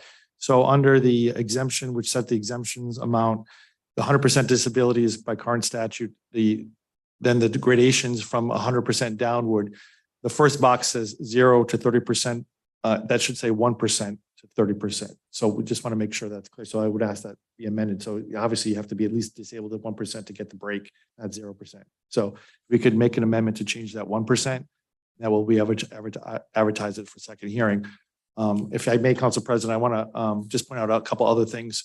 We did not only updated the disability ratings that are allowed less than 100% by the statute that was passed by the General Assembly that allowed East Providence to have such a gradation system. We also added the prisoner of war exemption, which was not in the current ordinances, and the veterans modified housing, which was not in the current ordinance, I don't believe as well. I'm sorry, the prisoner of war was added. And we also added, added the Gold Star parent as well. That was there too? I'm sorry, so I forgot. So Sarah and I did work on this. Most importantly, we added a provision that allows the tax assessor on an annual basis to update these exemptions, the amount of the exemptions to reflect the increase in the value of people's property after an assessment is done. So it's technically, we were giving out exemptions, which we were not authorized to do because we were raising them, but no one was actually updating the ordinance. So now the assessor has the ability to do so on an every 3 years, basically, every reval cycle. So that's good. And I think the best practice will be we'll update the ordinance anyway, so everyone will have understanding what the most current exemption is. But I just wanted to point out that's another improvement of this law. And I want to thank Sarah for working closely with me. And I know there was a constituent that was really helpful as well. So. So with that being said, section 16-16. B1, the city assessor is hereby authorized to grant and a 0 exemption for the property. Should it be 0 exemption? It should be 1%. Percent to 30%. So the first box. Record reflects. So we'll ask for that amendment. I was just going to ask the councilman. So Sure. So I would move approval with the amendment. Okay, move approval of the amendment to reflect 1% Veterans Administration disability rating. Replacing the 0%. Replace what shows as 0. Correct. Thank you. That Thank you. So we have a motion and a second. Deputy Clerk, may we have a roll call vote for the amendment only? Yes, sir. Councilman Morato? Aye. Council Vice President Rodrick? Aye. Councilwoman Souza? Aye. Council President Brito? Aye. Yeah, it's passed as an amendment. Therefore, I would move first passage as an amendment as read and explained by the tax assessor and the solicitor. Second. Deputy Clerk, may we have a roll call vote, please? Yes, sir. Councilman Morato? Aye. Council Vice President Rodrick? Aye. Councilwoman Souza? Aye. Council President Brito? Aye. So the individual who was really pushing for this, and I apologize, his name escapes me at this point in time. I don't know. Mr. Bellarano. Mr. Ballard. Oh, yes. Oh, thank you, sir. I received your letter and thank you for pushing hard for this. So this is the first passage, as you heard this evening. It went through and there'll be a second passage in the next meeting on October 18th. So it looks like it'll go through no problem at all, but I thank you for your efforts in pushing this through and working hard and diligently, not only with the state officials, but the city officials as well. Thank you. You want to step up to do you prefer or do you prefer not to step up? No, I only say that because you have a mask on. My name is Tony Ballerano. I live at 16 Rowena Drive in Riverside. I am a disabled American veteran. Just to really reiterate a few things that were said, legislation was introduced by the East Providence legislators regarding property tax subject to taxation for disabled veterans less than 100%. As a result, House Bills number 7349 was introduced, and also concurrent legislation for the Senate, S 2955, and they were passed and were signed by the governor. On behalf of the disabled American veterans of East Providence in this category, we want to thank all the members of the council and the mayor for supporting this legislation. We appreciated Council Robert Brito submitting Resolution 186 in support of House Bill 7349, which was adopted by you all on March 1st, 2022. We hope that you will all support tonight's ordinance submitted by Council President Robert Brito and Council Vice President Bob Rodrick, again, will allow veterans to begin benefiting from this new exemption on their 2023 tax bill. Thank you again, and we wish you the best in the coming election. Thank you, sir. Appreciate your service as well.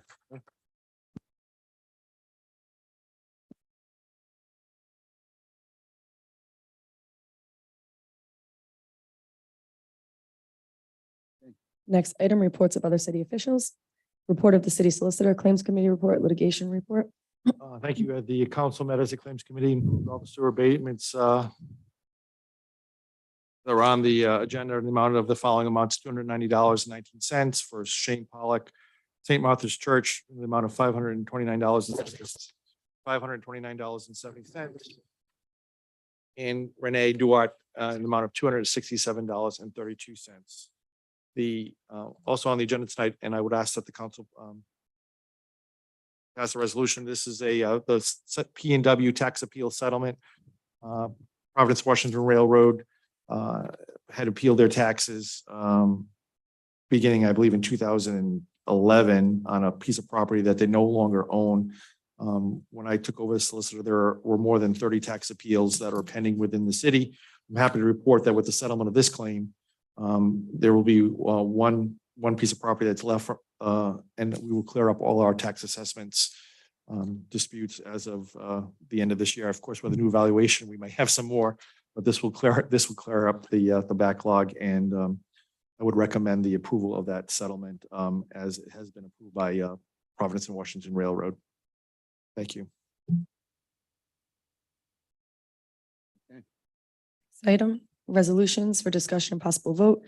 First is resolution authorizing the mayor to enter into a contract with Automatic Temperature Controls, Inc. for the installation of a ducted interior heating and cooling system for the Department of Public Works complex located at 60 Commercial Way. Sponsor, Council President Brito. And if you want, you just, Mr. Borges, if you want, you could just speak to the necessity of this. However, this is a HVAC system that the Department of Public Works has been needing for some time. System is old. It's really not working at full capacity at this point in time. This is to come out of capital improvement. Correct me if I'm wrong. But expand if you'd like to, and just Done a great tell job. me how much There's you not- Yeah, there's not much to. summertime, add how to you're that. hot, and in the wintertime, you're a little on Yeah. the chilly side. We're using, currently using window AC units that do not work very well instead of replacing those. We have other areas in the DPW that currently aren't, climate controlled, so we'd like to add on to that. So this would ultimately allow us to eliminate all the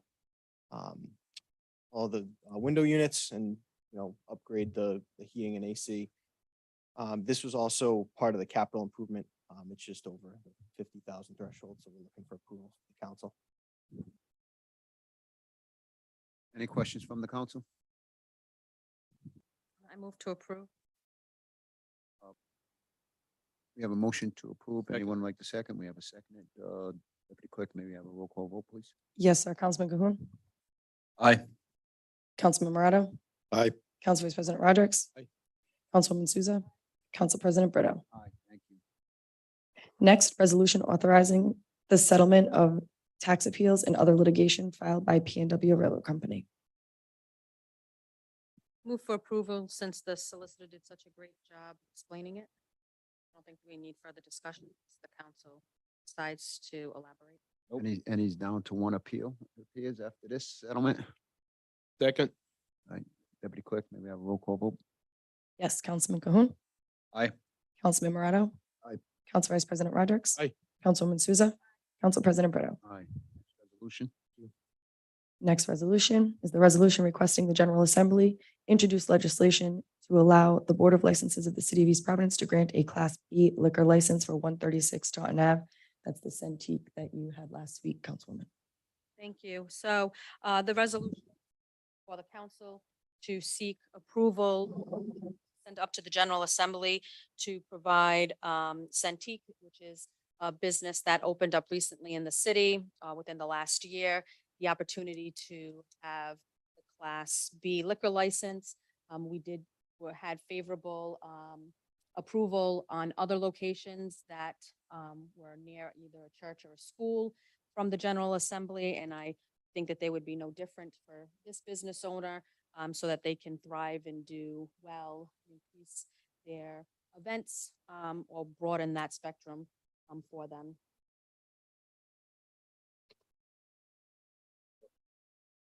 On the council? I move to Councilwoman- approve the resolution as mentioned. I will second. I think this is one of the most ridiculous things that we have. We have a motion, it was seconded. Roll call vote, please. Councilman Cahoon. Aye. Councilman Morato. Aye. Council Vice President Rodrick. Aye. Councilwoman Souza. Aye. Council President Brito. Aye, next resolution, please. Next resolution is a resolution authorizing the mayor to enter into an apparatus purchase agreement with Toyn Inc. for the purchase of 2 fire trucks for the fire department. Sponsor, Councilman Cahoon. So we had the presentation last week.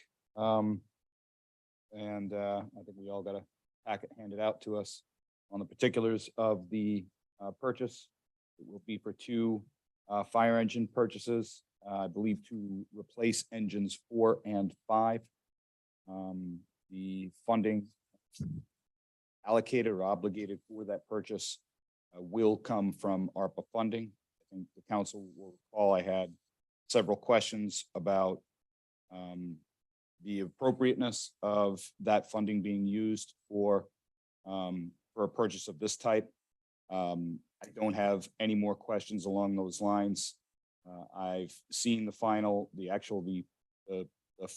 rule that I was referring to earlier specifically calls out fire engine police car purchases as allowable under the government services provision of ARPA.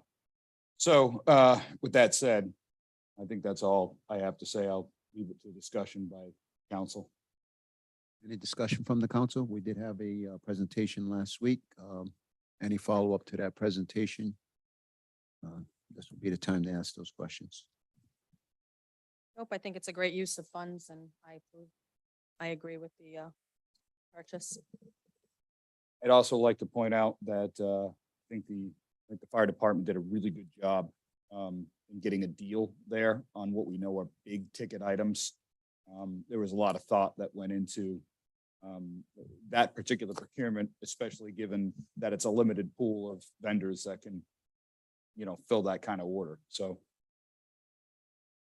Thank you, Councilman. I always believe that the fire department, police department, DPW should have all the equipment necessary to do their jobs and doing effectively and efficiently. And these old vehicles that we have, we just have to take them off the books and stop replacing them before it gets to the point that, these vehicles becomes a hazardous to the drivers and those who are in them. So it's always a good idea. It's a good suggestion that we have these type of resolutions on the book to purchase these type of vehicles, whether it's through the Google forfeiture account or whether it's capital improvement, APRA, it doesn't really matter. The point of the matter is that they're getting these vehicles that is well needed and necessary. So, Councilman, you want to phrase that into a motion? yeah, I move to approve. Let me get the wording correctly. Pardon me. Just want to make sure it's the record, and it's been a long night.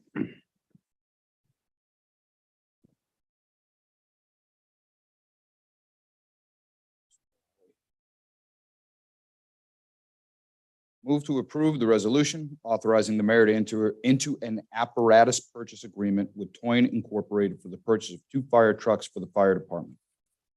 Second. Pretty quick, may we have a roll call vote, please? Yes, sir. Councilman Cahoon. Aye. Councilman Morato. Aye. Council Vice President Rodrick. Aye. Councilwoman Souza. Council President Brito. Aye. Next item, please. Next item, resolution authorizing the mayor to enter into a contract for the construction of a multi-use athletic field and parking lot at the Riverside Middle School. Sponsor is Council Vice President Rodrick and Councilman Cahoon. Thank you, Mr. President, Madam Clerk. I'd like to get some final resolution to this, get this matter done with. I think it has been proposed and discussed maybe since before 2016. I think even before that. I would agree it has taken some twists and turns and some changes, but I think the time has come, as we've heard from people in the neighborhood, people involved with the school, that let's get this done one way or another. The parking lot is done. I saw it today. There's some land cleared for an all-purpose field, and I don't want to see it sit there and left to the elements that will be coming up with winter, with more rain and snow and turn into mud. Let's get this done. I won't read this. I won't get into this. I have one of the first things I received when I first got elected was a 2-page letter from youth groups in the area wondering what was taking so long, as well as some other neighbors. And I think, well, it's taken twists and turns, but I think let's get this done. We're helping the neighborhood. We're helping Somerset Street and Kingsford and the entire neighborhood. And I believe there's going to be lights there behind the school. And as you look at it now, there are still a lot of trees in the area. And one of the needs in the city, it has always been, and it's a forgotten need, is larger athletic fields. People will say, well, you've got Little League fields and you have some softball fields and you have some other things.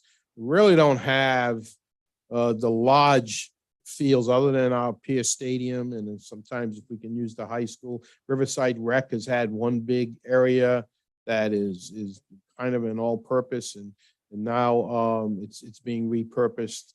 So I'm prepared to move forward on this and get it finished.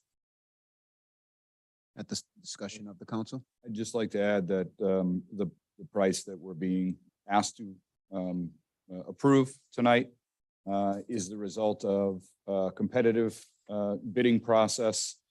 There were 3 bids that were submitted. I'm not going to go into details of those bids, but 3 is the gold standard in a procurement. So we're looking at a price that reflects reasonable pricing per the market. And I'd just like to add and clarify something. I was never against the parking lot for the Riverside Rec. That was also a concern from the onset of being elected.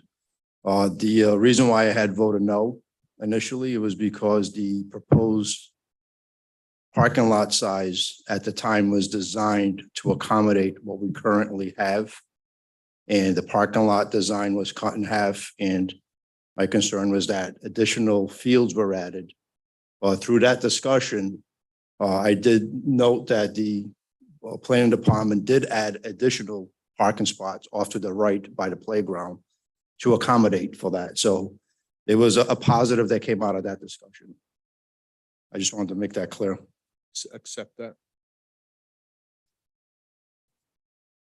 There's no There further. isn't any other discussion on this. I move approval as submitted.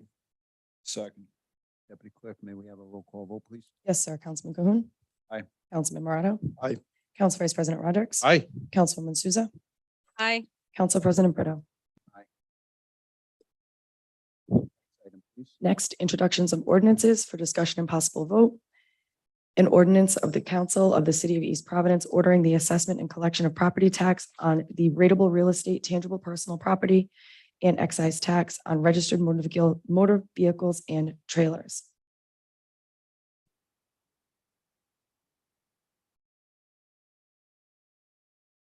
Someone like to? Is this Milk? Think so.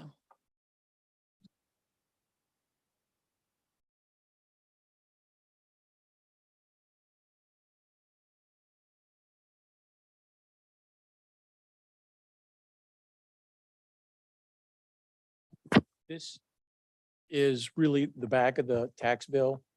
And you're just setting the 4 quarters and the maximum rate per law that you can collect. It also talks about if, what the interest rate is and what the charge is if you have a bounce check. So this is something we do every year. Like I said, just mainly setting the 4 quarters and when they're due. Just speak up a little louder so the public can hear you and Get a little closer. can as well. Again, this really is the back of the tax bill. It lists the time frame you can pay. It talks about the 4 quarters of taxes. It discusses the interest if you're late and the fees if you bounce a check. It also lists the maximum you can set the levy at. And this is done every year. It's really, mainly it's just setting the 4 quarters and setting the interest rate. And Questions from the council? This is an ordinance. Move approval as submitted. Second. No questions from the council? If not, we do have a motion. It was seconded. Deputy Clerk, you want to proceed with a vote, please? Yes, sir. Councilman You want Cahoon. clarification for the next Yeah, one? I just, Oh, Malcolm, no, I Excuse see me. that it's for first passage. This does, I don't see where this speaks to that grace period. Is that not, does that not need to be listed on here? The 7-day grace period? change last council.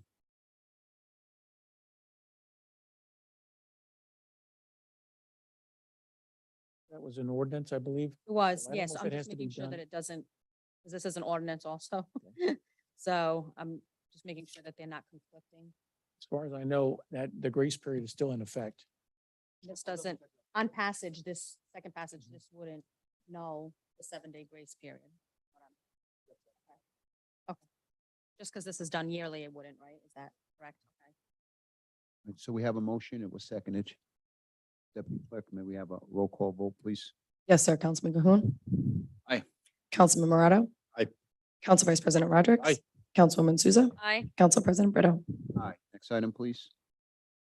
Next item, an ordinance and amendment of Chapter 18 of the revised ordinances of the City of East Providence, Rhode Island, 1998, as amended, entitled Vehicles and Traffic, Summary Section 18-307, no parking on Roger Williams Avenue on the west side from Wilson Avenue North for 135 feet. Sponsor, Council President Brito. So if anyone has ever driven down Roger Williams Avenue, and just to give you a general idea, I think it's approximately at about 70 Roger Williams Avenue. This is coming north, heading south into North Broadway. There's a bend, this between Wilson and Dalton, if I'm not mistaken.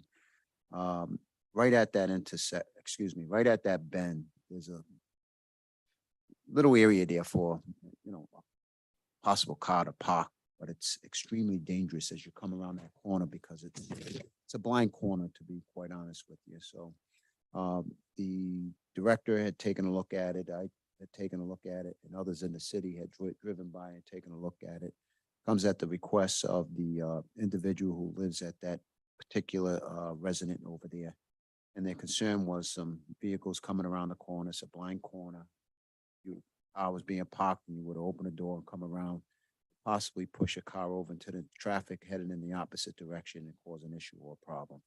So with that being said, after reviewing and look through the cities, it was recommended that we have a no parking sign over there. So that's what this is all about. This is first passage. There is a second passage, if I'm not mistaken, for stop sign, no parking. So if anybody has any questions as far as the location is, be happy to answer or address that question as well. No, Mr. President, I will move to approve. We have a motion to approve. Anyone? I'll second that. Yeah, second on that motion. Deputy Clerk, may we have a roll call vote, please?